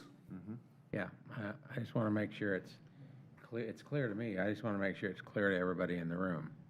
And because you're talking about covering, out of the 12 acres, you're talking about covering a little over an acre in buildings. Correct. So can I ask an unrelated question? Yeah. Are we done with that topic, or are we done with that topic? Yeah, are we done? Yeah, I think that gives perspective. Okay, so I know I don't look like Commissioner Starkey, but pretend I am Commissioner Starkey for a second. Brad or Denise, would townhomes required to have a tree in their front, does every townhome unit require to have a tree in their front yard under the existing code? An orange tree. That's a good question. Under the existing code, no, they're required to have a tree on the lot. But I'm sure the applicant can discuss So I guess that. Barbara, I'll ask, because you're gonna get this question I know. at the board if I you don't know. hear from me. I know. Are you willing to put in your deed restriction that each townhome unit will have a tree in its? What I'd like to do, and I know this is going to come up, and we talked about it, because it came up over and over at the board meeting on Tuesday, and so we just talked about it. What I'd like to do is, the only way I can do anything is through a deed restriction, but I'd like to come up with what would be appropriate, given the different types of products, whether it's 4 units per building or 6, and try to figure out an answer to that question without doing it here. But I know we're going to have to address it, and I know I need to address it in my deed restriction. I just can't do it on the fly. But I understand the concern, so. Okay, I'm just predicting you're not gonna get past the Board of County Commissioners. unless Understood. You have a commitment in that deed restriction. Correct, Yeah. and I'm going to write one. I'm going to work with my client and write one, and I don't have it today, but we know the commissioners, Well, and we Starkey's had not going to let us get residents past today it. that were so. concerned about the trees, so it's gonna come up. I understand. So, I understand. And we're intent on our south side, we're going to maintain as many trees as we can, because we have a lot of depth, and there's a lot of existing trees there. So we'll retain for our buffer, but I understand what are we going to plant. I understand the question. And we will actually work something out for an answer and propose a deed it's not restriction. gonna be one tree per unit. You probably need to get a graphic as to what you intend to do. Understand. Yeah, I think understand. that's important, because I think when people come in here and they hear 55 units on there, they're thinking, like most people would think, that whole piece of property is gonna be covered with homes. Understand. And I want to make sure that we have a clear picture, meaning when I say we, I mean all of us in this room, have a clear picture of what you're really talking about. You're talking about covering an acre of land out of 12 acres. That's a lot different picture in my mind than covering the whole quarter of a mile. I think you'd be well-served to have an illustration of that degree. And I think you did say at the outset that you would have some 800 out of the 1,300 feet that would be Out of the quarter mile, we'll have 800 linear feet that are still open, basically open and undeveloped. and we're going to try to save as many trees as we can. And the whole, just so kind of defend myself on the townhome trees, you have a land development code that's supposed to apply to this utility and district. There are Board of County Commissioners concerned that's inadequate. It should really be solved in the land development code. That being said, I absolutely don't mind us working on a solution to add to our deed restriction, to add more than what your land development code requires. And to be clear, Barbara, I think staff is intending to address in the land development code. I think there's a pending amendment that's going forward. The concern is that you may predate that unless there's something in your deed restriction. Understood, and that's why we have no problem doing it, and we've talked about it, just you have to do it right. Just like it may take them a little bit of time to write a land development regulation, I have to write one for this project, so, but I know that's going to come up with the board, and I appreciate you bringing that up. Because I know that's been one of my pet peeves for many years, is that for somebody to go in and just wipe out the trees, and I totally understand, the hesitancy of the adjoining residents to have that happen, so. Absolutely understand. Try to protect them to this Agreed. extent we can. And I will work with staff on writing that, basically, land development regulation for landscaping for our townhome project. Yeah, along those same lines, I mean, is there a buffer requirement between the multifamily and the PUD to the south? There is. Brad, sorry, this way. There is, I think it's, Yeah, when we get to the site plan stage and we know where the buildings are actually located, there are some standard buffers, but if there are ever any issues with that, we work with the applicants and discuss those, and we can beef those up if needed. I think they. yeah, we intend on keeping our natural, we have a lot of trees now, and it benefits our project, our homes that he's going to build, to have the natural buffer in between him and the 47 homes to the south. There's more homes to the south, Right. line one after the other, than our townhomes are going to have because of what you're talking about, the impervious that our townhomes will create. So we want to maintain that buffer just as much as they want us to maintain the buffer. Right, and I wanted to reiterate what I was trying to say before, is that if we change the zoning here, we're not approving 55 units. Correct. engineering has to approve 50, how many units they have. Yeah, engineering might approve 25 units, for all I know. All we're doing is approving a zoning designation, so, Well, to be clear, you are approving a maximum of 55 yeah, units, but, I am understanding your point. I'm Yeah. just saying, they may not get the maximum, is what your point. right, because engineering has a very big bearing on that, so. Absolutely. And Okay. I guess I got a couple more things. One, I think the statement was made that you do have a current ERP for 19 units. Okay, and then there was also some statements made about impervious area if the site was developed as multifamily. Have you guys looked at how many units you think you're gonna get as multifamily? I know 55 is what you're asking for as the max, but is there any way to get to that? Do you think you're gonna get 25 units, 40 units, however many you think you're gonna get? I mean, you came up with an impervious area, so I'm assuming you can. What I'd like to say about that is, first of all, I heard about trees. I like trees. I don't have a problem working something out on the trees, but this is the first time I've heard about trees.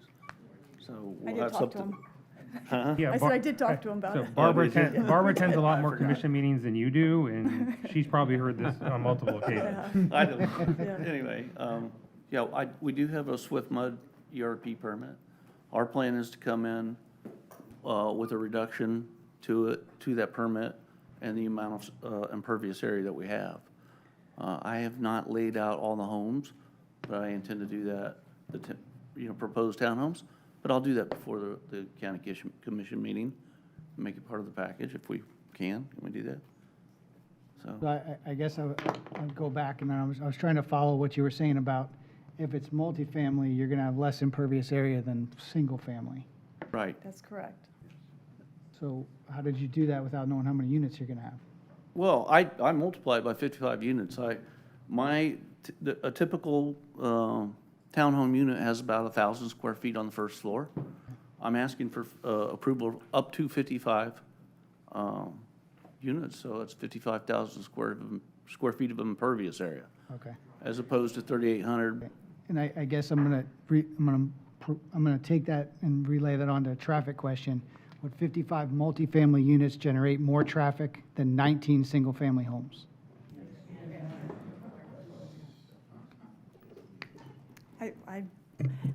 We just followed the county's codes, Mr. Girardi, when we were rezoning this property. I do not have a traffic engineer. We follow the county's code, and I don't have a traffic generation because the code says if I'm rezoning property and it doesn't exceed the trips of the current zoning, then I don't do a traffic analysis. So I don't have an answer for you on the trips. Yeah, I was just trying to relate that. I know there's that standard for the traffic study and the traffic requirements, but I was just trying to relate that to, when you look at how the roads were laid out, it appears to me, it's R2 zoning, it appears to me they were laid out for a certain number of units. Maybe that's 55, I was just trying to get there. and I was trying to R2 is understand. 50, R2 staff had said, and I calculated as well, because we had to have that for the transportation review, it's 55 lots, is what R2, the maximum lots allowed under R2 is 55. Yeah, R2 is 4.6 dwelling units per acre. So then you multiply 4.6 times 12, gross, I know that, and you get 55.2. Okay.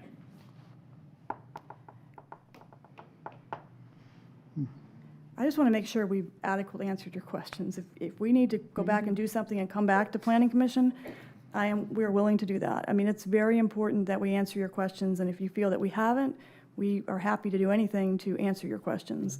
So just let us know if you want us to come back with something we haven't answered.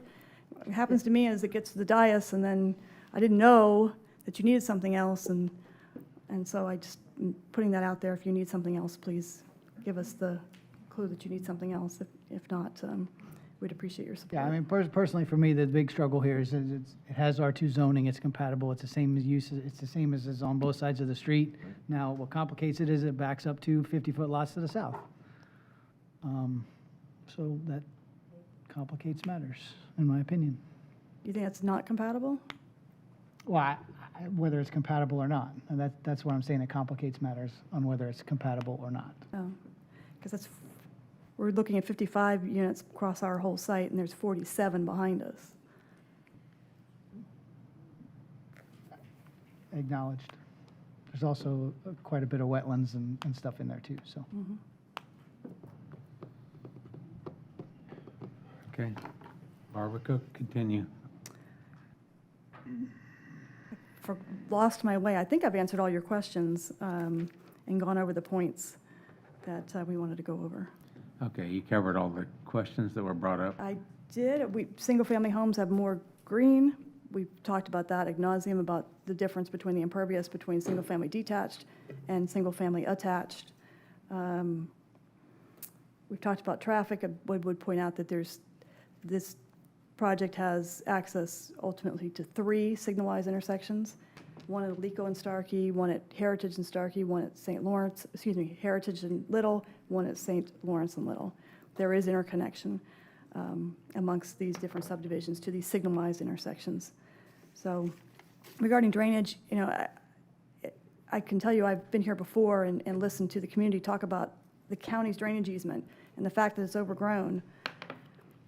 And I stood here years ago and heard about that same drainage easement, and I was in a meeting with one of your previous staff persons who looked at the community and said, I don't care that the county owns it, we're not going to maintain it. And so I feel like I'm standing here talking about drainage because, as Mr. Poon said, things haven't been maintained. It's really not fair to my client that things have not been maintained out of his property. But he's going to follow the rules. He's not going to make it worse. And with townhomes, he has the ability to make it better. Yeah, well, it's not only not fair to your client, it's not fair to the other people who live there now. Absolutely, we're all in the same situation. And the county did a stormwater assessment program, and everybody's paid a lot of money into that program. And to hear them still, to stand here all these years later and to hear that they're still struggling, and then to hear that impacting, coming up in my rezoning still, I would hope the county could find a way to maintain, but maybe don't have all the easements, I'm not sure. So Denise, before this gets to the board, or when it gets to the board, can we make sure somebody from Stormwater is at the hearing to address this? I will ensure that. I do want to comment that Will Poon does have some additional comments that he wants to provide on stormwater and drainage. Okay. Okay, Barbara? yeah, I'd like to hear what he says. So. Yeah, thank you. Will Poon against the engineering current planning. Okay, so I just want to clarify though, I mean, the statements made about less impervious area and so forth, that I think less runoff, that is true. However, that's a separate item from floodplain, addressing the floodplain in the flood zone that this parcel is in. So, and that's based on volume. So that'll be impacts based on, amount of fill that encroaches into the floodplain zone area based on the base flood elevation. So those things has to still be addressed and to compensate for on-site, providing compensatory storage volume on-site. So those are two separate. I said at the beginning that, those things will affect the design of the ultimate units that will be allowed to be engineered on this property. In addition to that, pre-existing conditions, draining conditions that drain on site needs to also be addressed. It could be rerouted, however it's being addressed, that still needs to be addressed because there's existing off-site drainage onto the site. Okay? And so therefore, those things that what I'm saying is engineering-wise has to be addressed also, which may impact the ultimate design and the number of units on the parcel. We absolutely agree. Can I ask a follow-up question to Brad and Will? So when those stormwater plans and site plans are submitted to the county, what is the typical notification process for any resident that wanted to see what those plans provide? Because my concern is that there's been a lot of discussion how that's deferred to site plan, stormwater plan, and this body doesn't decide that issue. But my understanding is that there is a notification process when those plans come in that these residents could then see and weigh in on. So what is that process? Yeah, I'd just like to clarify a little bit here. The more regional stormwater issue for all of the subdivisions, the stormwater department will really need to look at that, and they'll need to determine that. What we look at the time of site plan is the project itself, and there are some very specific criteria that the project will need to meet related to stormwater, which Barbara summarized. Really, you can't make it worse for your neighbors, is essentially a pretty good summary of that. So that's what we look at the time of site plan. When those site plans are in for review, 30 days before any approval happens on those, there will be mailed notice to people within 500 feet of the site, same basic distance of the people that receive mailed notice for this hearing. They will get a notice that those plans are in the process, and they can make arrangements to speak to someone at the county, or we can coordinate with the applicant for them to speak to the applicant about those plans. So that they will have an opportunity to see what's being proposed. Okay, thank you. And we go through double review, as you know. We go through the Swiftman review and the county review. We got to satisfy both entities regarding stormwater. Barbara, just for clarification, you do have a Swift mode permit for the 19 lots, but do you have a county permit? Yes. So there is a county permit in place and a Swift mode permit? Yes. So I mean, great. technically tomorrow you could go out there and start construction? Yes. And it wouldn't go under any other further review?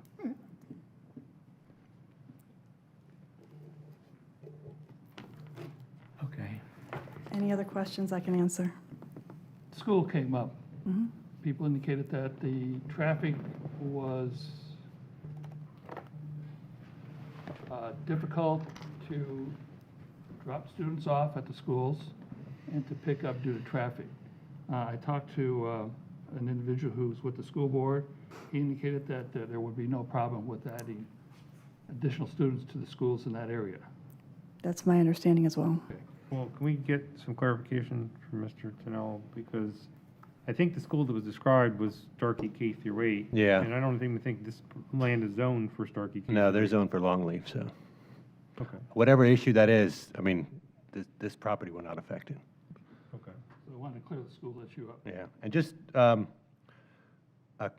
you know, since this is up, I'll make a comment on that. If you do 55 single-family detached, it's going to have 10 elementary school students, 6 middle, and 7 high school.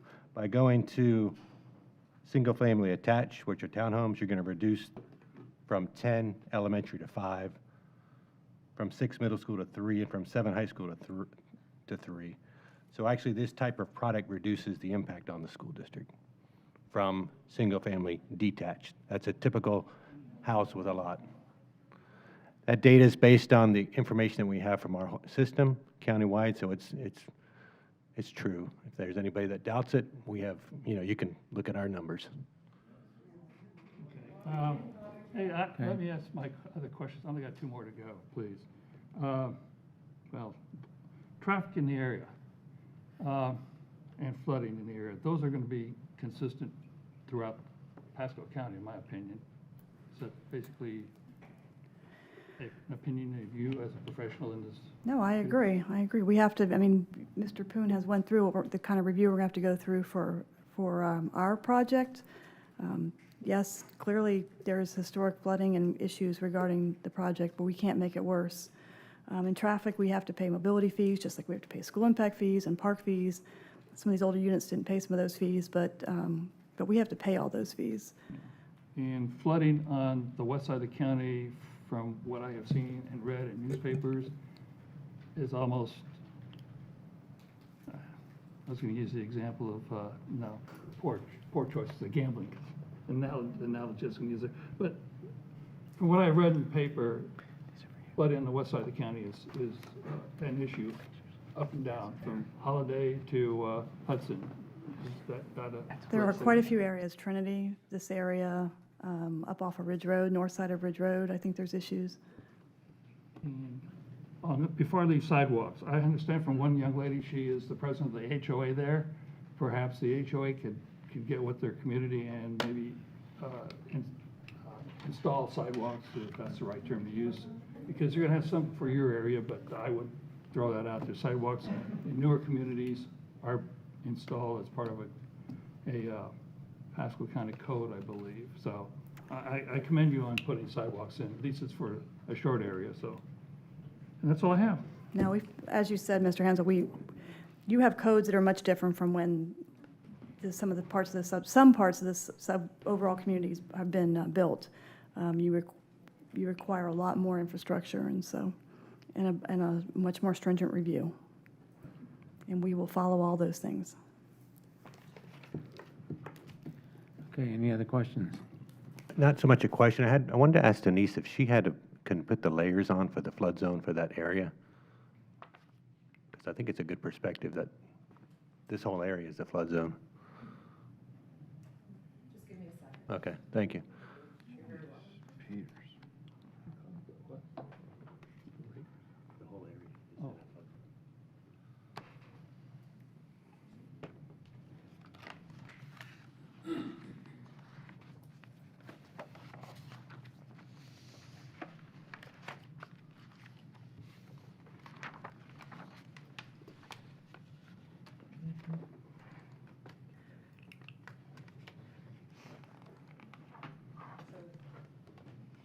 Here's our parcel. Everything blue is in a flood zone. So the entire area is in a flood zone, that's accurate.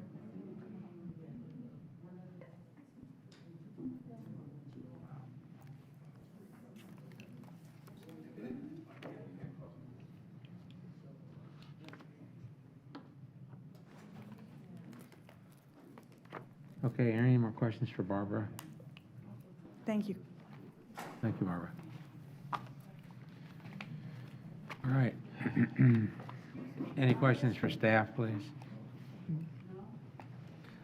Denise, just real quick, is there any limitation on MF2 or MF1 cannot restrict, like, the unit size has to be a certain width, can it? I mean, it's just whatever the market can handle? That's correct. I mean, of course, you know, we're talking about deed restrictions, so.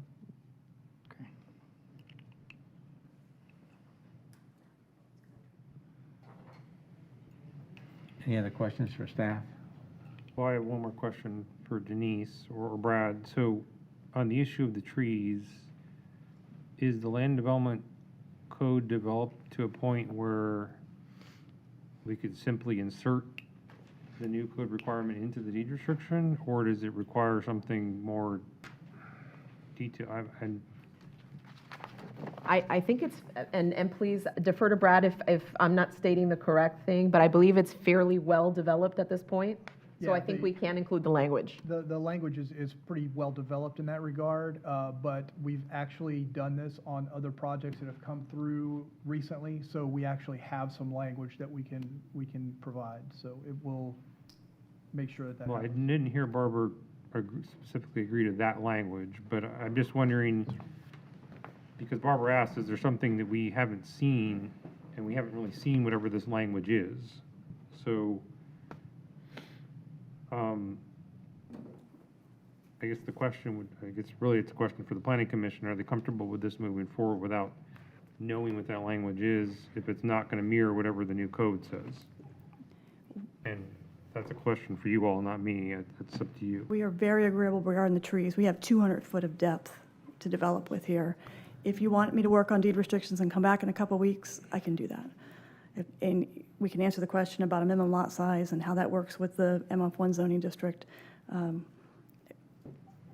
I think there are enough questions that we could probably, I mean, I think maybe a continuance might be in order, because I think there are some things that are in our purview that we just need to make sure they're answered properly and comfortably.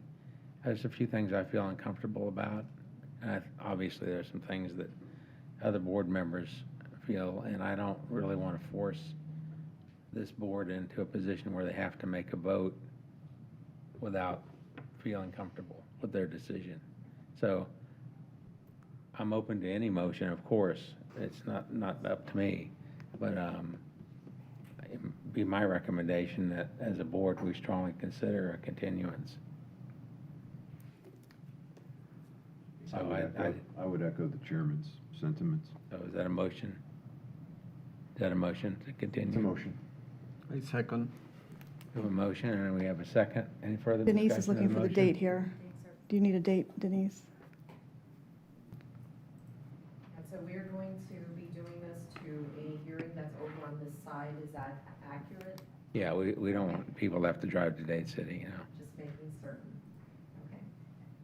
So do we want to have a month continuance? Is that the case? I think that's appropriate. I think you have to if you want to come back here. Yeah, we'd like 2 weeks, but we understand it needs to be back here. Yeah, so September, let's see, September 30th is the next hearing that's over on Well, it's already August 26th, so that, we understand. Okay. So, September 9th, it's the new end date sitting for the planning commission. We understand the need to have it over here, and that will delay us 2 more weeks than we normally want, but we understand. Denise, if you can have somebody from Stormwater available, I think that will definitely help. Yes, I was actually making arrangements for that as you were discussing the continuance. You're always way ahead of us. Yeah. Hey, good. All right, thank you. Great, thank you, Barbara. Okay, so we have a motion and we have a second. Any further discussion of the motion? If not, all in favor signify by saying aye. I'm sorry. Help me understand why we would want somebody from Stormwater here when we saw the map. It indicated the whole entire area is a flood zone. well, I can tell you why, because we've heard allegations that the county has a drainage ditch out there that potentially could address the flooding, and it's not being maintained. I'd like to know why. Right. And I think, more than just me, I think others would like to know, is there a solution to the existing flooding conditions that are out there? And personally, my biggest concern is the frequency of flooding that's experienced out there. I mean, it's not, the flood map you saw was the 100-year floodplain. Yeah. Okay, I've personally been out there almost on a weekly, these days, almost a weekly or every other week basis when there's water up in the streets out of the ditches. And the roads are impassable. So that's why I'd just like to hear, is there a solution to that? And is there anything that can be done? I mean, because if the solution is creating additional storage, the county has land in that area to create additional storage. Right. But we've been previously told that that's not the solution, that it's a maintenance issue. So I'd like to hear what if that's still their answer, I'd like to know, like to hear it from them. Yeah, and if we can solve it, let's solve it. So, okay, anything else, Pete? Chairman Gray, may I speak again, Chairman Gray? This is Will Poon. I suppose. I'll keep it short, sir. I don't want to just focus just on the county. Like I said earlier, it's a collaborative effort to include the existing system within the subdivisions also. That needs to be maintained too, because it's all interconnected, right? So therefore, I think there needs to be maintenance also within the residential subdivisions in their own stormwater pond system that they are responsible for as the maintenance entity. So I want to just make sure that you include those entities also. Yeah, I think we're trying to get a buy-in Thank you. from everybody to participate in a solution. And Will, I wasn't disagreeing with you. I'm just saying that I mean, you admitted that your responsibility is review of this particular plan. It's not solving the regional drainage issue. So we need to hear from Stormwater what their potential solution is to the regional issue. That's why we want them here. Yes, sir. Yeah, I don't disagree with you.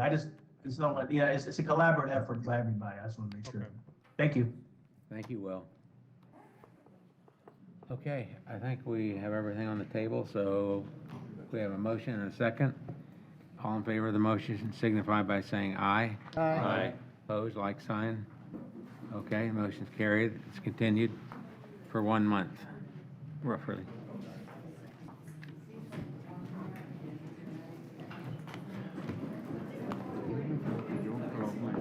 Yes. Thank you so much. We still have one item to go. Smart move.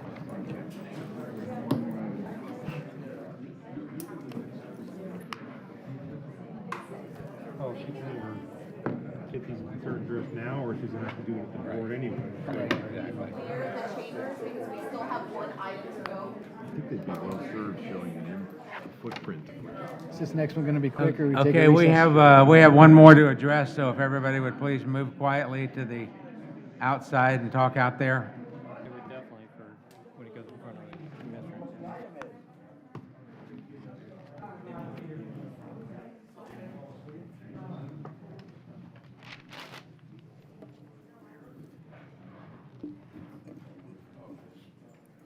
Okay, you have the con. Fabulous, thank you so much.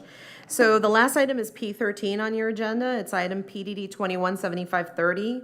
This is a zoning amendment for Wesley Chapel Lakes Master Plan Unit Development District. I do want to read a clarification into record. The owner of the property was incorrectly listed. It should be Clearwater Bay Associates, Inc. And before you today is a substantial modification request to proposed entitlements for vacant parcels within the master plan unit development district. So we're looking at, this is a large master plan unit development district, and the location map shows the north node, the central node, and the south node. So the Wesley Chapel Lakes MPUD DRI was proposed to have a mix of uses. While much of the single-family residential development is substantially built out, the parcels that surround the major intersections within with Meadow Point Boulevard through the development remain vacant. The intersections included in this modification are Meadow Point Boulevard and the north node, which is the south side of State Road 54, the central node, which is State Road 56, the south node, which is northwest and northeast corners of Beardsley Drive. The north node proposes retail, office, and multifamily. Central proposes conservation with an easement or within an easement, retail, office, multifamily, hotel, and convention meeting space. And the south node proposes conservation, townhomes, multifamily, adult congregate living facilities or ACLFs, self-storage, and local retail uses. The total entitlements overall are not to exceed 420,000 square feet of commercial retail, 150,000 square feet of office light industrial, 700 hotel rooms, 850 townhomes or multifamily apartments. The applicant is also requesting following variations from the Land Development Code. Section 907.1.f.3, on-site parking, reduce the count from 2.25 to 1.9. 907.1.d.2, on-site parking, reduce the size from 9 feet by 20 feet to 8 feet by 18 feet. 526.3.8.1, the sale of consumption of alcoholic beverages to have to not have the 1,000-foot waiver from the school. 805.6, post-development wetland buffer restrictions, allow for a reciprocal easement and maintenance agreement. The project is not within the multifamily moratorium boundary. They're not proposing to increase trips this is exempt from timing and phasing. Concurrently, the applicant is proposing to amend the future land use map at the intersection nodes to PD. There's a comprehensive plan amendment, CPAL 20, parens 11. And the proposed MPUD request has been found to be consistent with the Pasco County Land Development Code, Chapter 400, subsection 402.2, zoning amendments, MPUD, and with the applicable provisions of the Pasco County Comprehensive Plan. This is the master plan. It's a very large piece of property, as you can tell. And the Planning and Development Department recommends approval with conditions as included in your agenda packet, and with the correction, of course, to the name of the applicant or the owner. Denise, just to be clear, the distance waiver is not just for a school, it's also for parks and places of worship. That's correct. I apologize. Yes, it's for parks, school, K through 12 schools, and places of worship, places of religious worship. Okay, thank you. Thank you, Denise. Thank you. Any questions for Denise? Yeah, can you go back a couple of those parking space widths? 8 by 18, I think it was. Yeah, Sorry about that. Give me a second. yeah, it was right there. So the width is, I guess it's 1 foot less? 1 foot less by 2 feet less. Yeah. And what's the reason for the applicant wanting to reduce that? And the only reason I'm saying that is just, I don't know, it's just when you come in, I hate those tiny little parking spaces. Yeah, I think we are. It's like, is there a real need for that, or it's just? Yeah, we'll have the applicant explain that to you, but I do Okay. want to also mention before we forget that we do have a person on Webex to speak on the matter as well. So I just want to make sure that the Planning Commission notes that Ms. Kerp is on Webex. Thank you, Denise.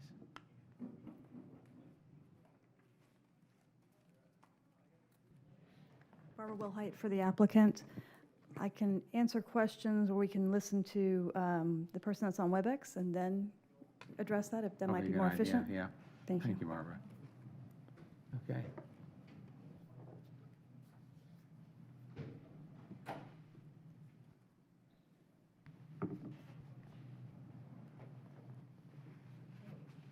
So we have our technical person just walked away. So if we can please promote Ms. Kerp, who's on Webex, to speak. Perfect. Ms. Kerp, if you would please provide your name for the record and your address and whether you've been sworn, please. Great, yes. My name is Kathleen Kerr, and my address is 31205 Shaker Circle, Wesley Chapel 33543, and I was sworn. I'm here today to just make sure I understand and also voice my opinion based on the memorandums that I've seen for the development of this area. I've lived here for almost 2 years in my development of the Whitlock Village. I am a proponent of the development of the north and the central nodes, and I believe that is the majority of the acreage. My concern is for the south node. That's 37 acres that's divided between the west side of Meadow Point and the east side of Meadow Point at the Beardsley dead end, or the Meadow Point dead end at Beardsley. You know, it's a small amount of land. It's a residential area. This is not, you know, it's 1.8 miles from State Road 56 down to Beardsley. And with that distance, it becomes really residential here, except for the clubhouse that I would like to see it stay residential. Or just on the documents today, it also had conservation, which I had not seen previously. So I'm asking that that you take it into consideration to restrict the entitlements for the south node only to residential, and to limit the business growth that would fall within the residential portion of this community in Meadow Point. So that's what I would like to say and ask for your consideration today. All right, thank you. Thank you. Any questions? The person on Webex, any questions? Nothing? Again, Barbara Wilhite for the applicant. The applicant is the master developer of this project. Lee Arnold is on Webex. He couldn't be here today. We also have Steve Lannon, Diane Naird, and Steve Henry. As my client likes to remind me, he started this project when I still was in high school. I know that was only a few years ago, but this is not the beginning of this project. This is the end of the project. And this actually is not just what we're doing, this MPUD amendment. We actually are, this is a DRI, a Development of Regional Impact, with lots of old thinking and brain damage and lots of money that goes in to try to administer a development of regional impact. But what we've been doing in the county is trying to streamline the improvements, the entitlements, the approval documents as we get to the end of these big projects, 30, 40 years later, whatever it is, to try to get the conditions to match how we have them reading today. So this is a rewrite of the conditions that matches the rest of the projects and a real improvement in the paperwork. So we amended the comp plan, this body, and recommended approval of amending the comp plan to get these nodes, get the proper land use so we can do mixture of uses. And we're amending the MPUD, which you have before you, and we also have a DRI rescission, which doesn't come before you, which comes to the board. So I just want to put in context that what you're seeing is not a new project. The vacant property in this project is along 3 nodes, one at 54 in Meadow Point, one at 56 in Meadow Point, and one at Beardsley. It just so happens that the developer has held those properties and not developed those. So, but all of those nodes are approved for commercial today. What we've done is added the ability, the DRI has always approved a whole bunch of different uses, but the ability to do residential at those nodes. So the node that Ms. Kerp has mentioned to you is the south node, and it's approved for commercial today. But what I can tell you is that it's approved for C1 today. And so the documents that you have before you would allow C2 at that node. So I think the solution is to limit any residential use, any commercial uses to the C1, which they're allowed to do today. And we're willing as an applicant to make that change. So we will not be changing the commercial uses that are allowed right now under this project at that node. And what about the parking place size that was mentioned? I am certainly not an expert in parking size, but I do have had this come up before. It's just a more efficient use of land. A lot of codes, actually, that is their minimum size. Pasco doesn't have that as their minimum size. And if I have any teammates that know more about parking spaces than me, and have anything more that they can add and give to you, but that's my understanding of the parking spaces. We're trying to reduce the footprints of parking. I mean, that's really what we're trying to do. Allow a mixture of uses, share parking. That's what all the conditions are trying to accomplish, which I can hear Commissioner Starkey telling me all the time. Every time we show her a plan with lots of parking and impervious, she says, we just don't need all that parking anymore. We're going to Uber from now on. Thank you. I have one question. Well, you know, Where are we is waiting? Mayor going to address the parking Oh, issue? okay. Yeah, let's see, yeah. Good afternoon. My name is Diane Fennick, actually. I'm sorry. It's okay. Forgot long. Sorry. I get it a lot. I work with Height Design. I have been sworn. The parking issue is primarily to address the multifamily that would hopefully be developed within the area, any kind of multifamily units. We customarily ask for reduced parking within their parking areas. Also, there is the fact that there will be, we're hoping for combined parking amongst all the other uses. So it's a customary request. Even though you hate those small spots. I know, Yeah. Well, Richard. well, can we just ask, Brad, did your team weigh in on this? I mean, because you all review the site plans where this is usually an issue. Yes, we will. We'll review this as site plan to make sure that it all works. But essentially what they're saying is correct. Other jurisdictions do have a smaller minimum size parking than Pasco. Pasco's is a little bit large. And in these areas, the intent is to create a mixed use with some shared parking options and other things in this area. And it's a way to reduce the overall footprint of parking when you have mixed uses in an area. There also is the anticipation when you have the denser areas with multifamily and mixed uses that you're also going to have public transportation available. And I do know that during the review of the MPUD that we did get a response from Pasco Public Transportation, and they actually asked us if we would like to have bus stops because they were more than willing to put them in whenever we were ready. Just as a curiosity, or maybe this is for you, Brad, when you do this multifamily stuff now, are the developers putting in electric chargers? We don't have any requirement for that, but we do recommend that. We recommend that for most places where there's going to be any length of stay, such as offices, where you might be there for an entire workday, or other areas where you're there for an hour or more, that you could get a reasonable charge. So we do make those kinds of recommendations, but we don't have any way to officially require it right now.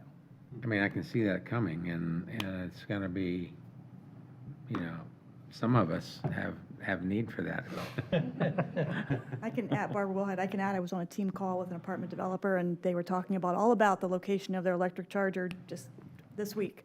So they are, how they're located and the best way for them to have movement so you can plug in and not trip over a curb or whatever it is. So I think they are coming, so Yeah. pretty cool. The big problem is when the non-electric vehicles park in our spot. And I wasn't referring to you. Okay. Brad, let me just make one comment, though. There's really two different requests here. The one is to reduce the overall number of spaces, which the concept that it's mixed use and transit and all that certainly justifies a reduction in the number of spaces. But I think the question was, are you comfortable with the reduction of the size of the space? Because that's a slightly different issue than the number of spaces. I mean, the justification you were giving for the number of spaces makes sense. It's mixed use, transit's available, all that stuff. But are you comfortable that a standard vehicle can fit in an 8 by 18 space? I think that was really the question from the Planning Commission. So, yeah, there are two parts to that, and yes, I did mainly address the shared mixed-use aspect of it and parking reductions. We do generally give a reduction from our code. Our code typically overparks certain things. So, yes, we're comfortable with the reduction in the total amount of parking that they're seeking. As for the size of the spaces themselves, that really depends on the design. So when we see this, ultimately, we'll look at the design and say, if you're going to use this size space, then it needs to be done in a particular way. For example, we have a number of places that have larger buffer areas, and they're able to use essentially a curb as a wheel stop, and the front end of their car is over grass. So technically, the parking space is 18 by 18, but they have plenty of room for the 2 feet or more of the front of the car to still fit in that, so they can still fit the same size vehicle in that space. So there's lots of design options and engineering things that can be done to make those things work, but we don't see that until the end. Well, I guess that's the root of my question here, is because you're making it sound like you want to evaluate that at site plan, but what's being proposed is an approval of 8 by 18 spaces with the MPUD, which means it's already allowed. You won't have a chance to evaluate it at site plan. So that's really what I'm asking you, is are you comfortable with that being decided now before you have the site plan? Yeah, we generally are comfortable with that in this particular situation. Okay, that's my question. Okay. Yeah, and just as Brad mentioned, I am also being told by the team that that is being approved, that is being proposed, but there's also a condition that talks about wheel stops in order that to prevent vehicles from overhanging on sidewalks and on landscaping, so. My concern wasn't for the front, the wheel stop. My concern was people opening their car door and banging it into the next one.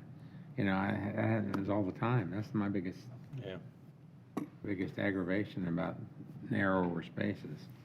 You know, I drive a Mini Cooper, so I don't have a problem with that. You can fit 2 of those in his space. And David, you phrased the issue right, because it wasn't, for me, it was the less spaces was not an issue, it was the width. Yeah. So, less space is actually better because it does encourage more transit. Yeah, I don't think anybody's disputing the reduction in the number of spaces. Yeah. It was more the size that was the question. Maybe it You're saying encourages we've allowed that in the past, 8 by 18 spaces, Yes, it has been allowed in the past. and it's working without complaints from Mr. Gregg. As far as I'm aware, they haven't come to us. I can't say. I'll that be the saying apartment- not. I can't say that the apartment complex manager hasn't had complaints potentially, but there haven't been complaints to us about the designs. And essentially, you know, the size, again, that's the size that is the minimum in most jurisdictions. So, you know, Pasco has a larger space in our code, so we're essentially matching in this respect what other projects in other jurisdictions are doing with this type of. One could argue that Pasco has more larger vehicles. Well, can I? Yeah, and we could argue that Pasco's right and they're wrong. Can I ask a question then? If planning and development's comfortable with 8 by 18, is there something going on with the ordinance revision to make 8 by 18 the standard? I don't think David wants that from, no, I mean, I think that's essentially what we're doing here. We're looking at a lot of options right now as far as many ways to address parking in general. And we are going to look at that as a complete issue and not just independently as a parking space size issue. But that'll be a piece of several components that we're looking at in dealing with parking overall. Yeah, I think that's the thing we're concerned about. I would hate to see it be the standard. If we're, and it seems like that's what we're doing, we're making it the standard. Well, you're making it the standard for this MPUD. You're That's not it, okay. But that's why I asked, are you allowing this elsewhere? And he sounds like he says he is, so. You gotta watch him every minute. Yeah, and you're making it the standard with this MPUD within the multifamily apartment dimensional Correct. standards. Yeah, it's a only. very, very restricted space where this is being So approved. it's not the standard within the retail office? That's accurate. So if you look at your conditions of approval, You have page nothing to worry about 15 unless of you go 18. visit somebody at that apartment complex. It's you. You have to get more plug-ins. It's for that riffraff of the other people that talked about the riffraff. Just kidding. Sorry. Well, okay, so that makes more sense, because if you live there, you're kind of knowing when you move into that community, you're gonna be in a small space Yeah. community. That's That's different than a commercial place Okay. where you're probably bumping into the vehicles. So I wouldn't be as, Concerned. I'm less concerned when it's just the multifamily. Right. But before you start allowing that on retail and office, you probably need to really look to make sure you're not having issues.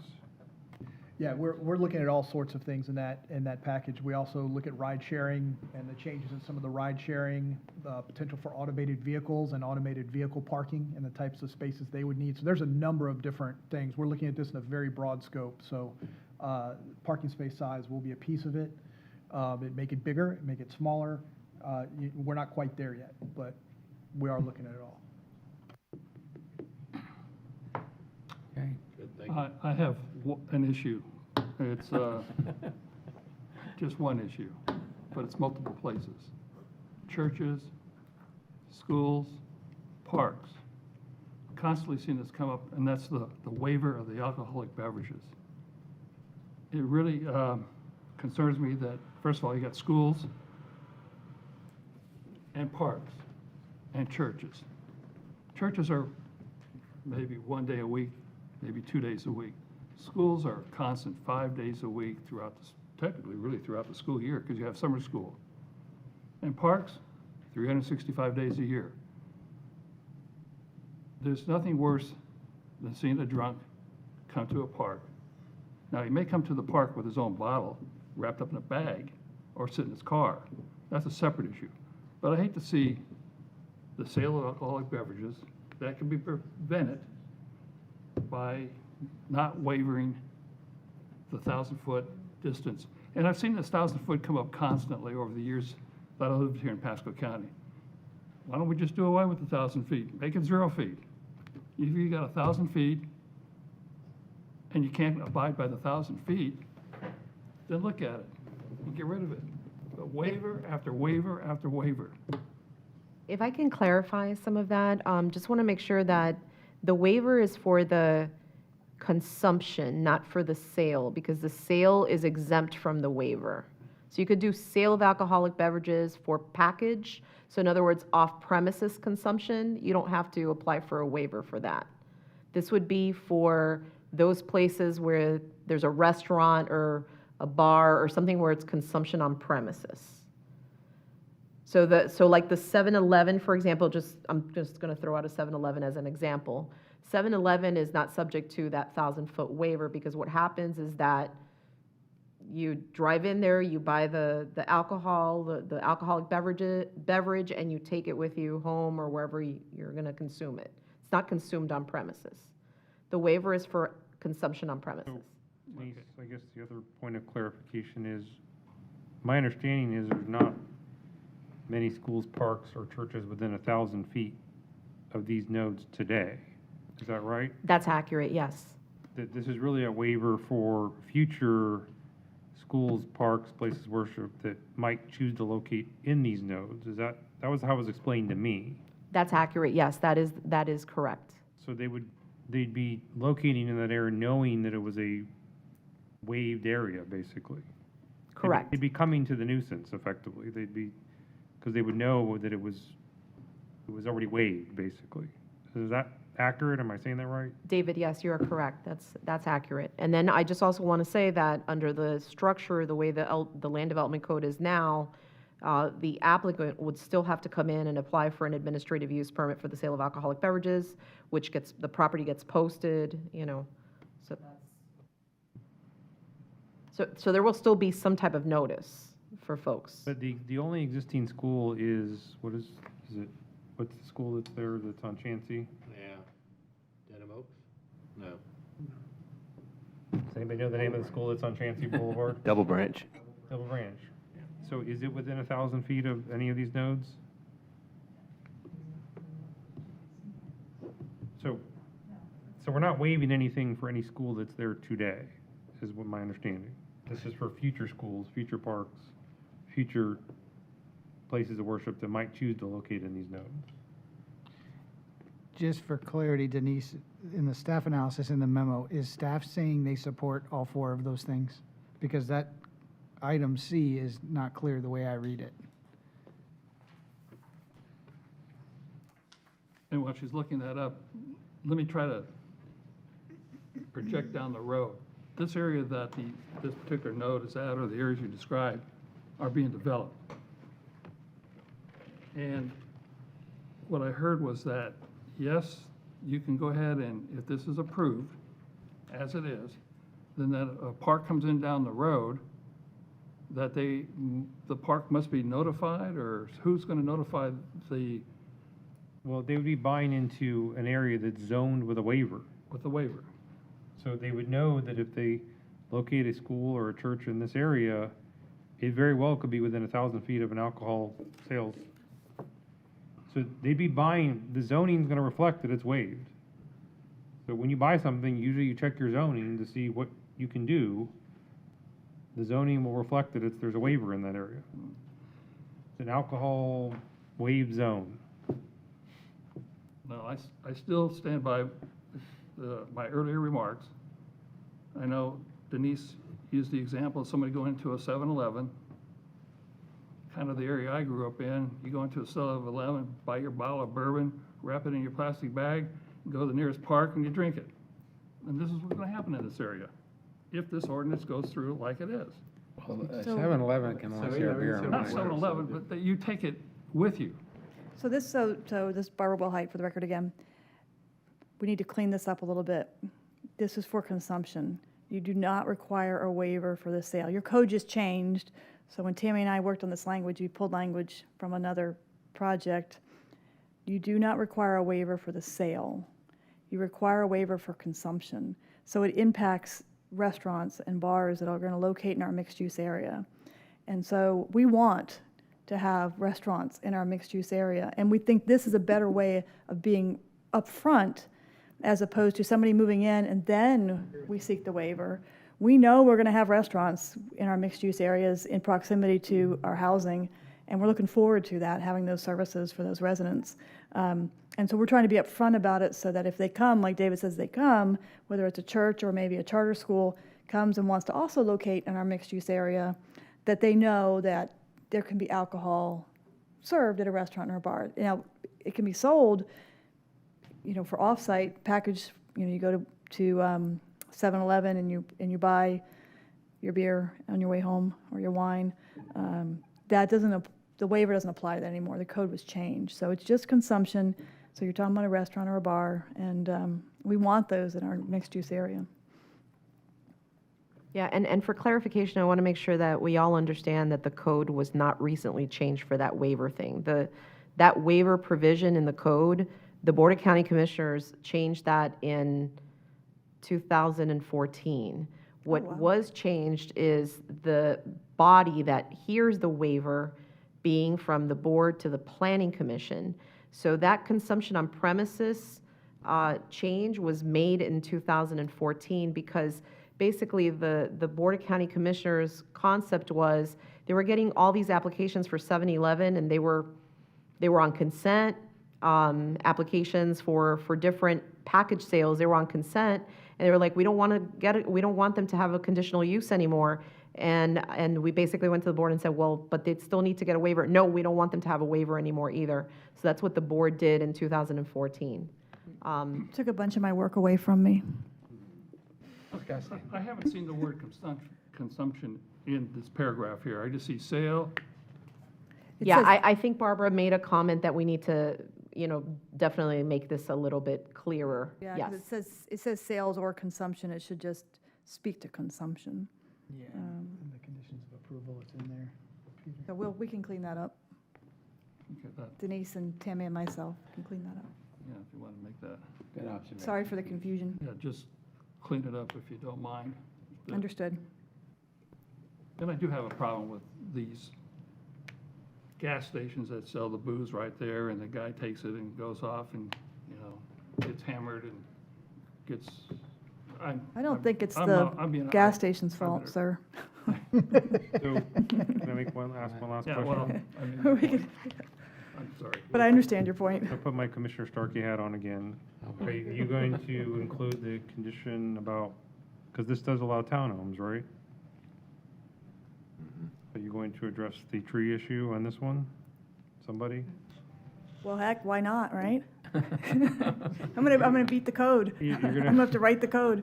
But I think Either hear staff has from been me working now or on hear something. from Commissioner Starkey later. No, you're right, you're right. Well, usually just have to stand up and say, yes, yes. But I don't mind working on the condition, and I think I saw one floating around on my email that TVBA was I think working we on have that with condition staff. pretty down packed already, so we'll take care of But I it. don't- My point is, I don't remember seeing it in this MPUD. I do not, there is not in here, you're right. Yeah, you will be seeing it in the MPUD. Okay. Thank you. Been forewarned, right? I'm doing my job as Commissioner Starkey's representative. I'm not her representative, I'm her legal representative. We understand. All right. Okay. Any other questions? If not, do I hear a motion? I'll make the motion to approve. So to be clear, is that with the change to the southern node to be C1 retail, adding the tree condition, and fixing the alcohol language? Yes, Is that sir. all included in your motion? Yes. Okay. I'll second. You got all that, somebody? Okay. Yeah, I think to clarify, I believe the southern node to be consistent with C1 uses. Right. Right, change it from C2 to C1. Yes. Okay. Okay, so we have a motion and we have a second. Is there any further discussion of the motion? No? sir. Okay, all in favor signify by saying aye. Aye. Like sign, motion carries. Is that it, Denise? Brad, did you have something? That is you need it. to say? Okay, send me a check. Wait. Brad, you have something? No, this discussion went on for a while. I was just curious, was the public comment from the Webex for this one? Yes. Okay, Yes. So we already did, and there wasn't anybody else in the Well, room? I guess, did we ask for public comment from, I only see the applicant's team here, but is there anybody else that was here to speak to this?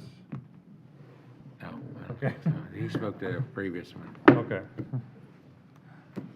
Okay. Thank you, to everybody, adjourn? for coming. Second. Wow. We're out of here. Starting to feel like they don't like us.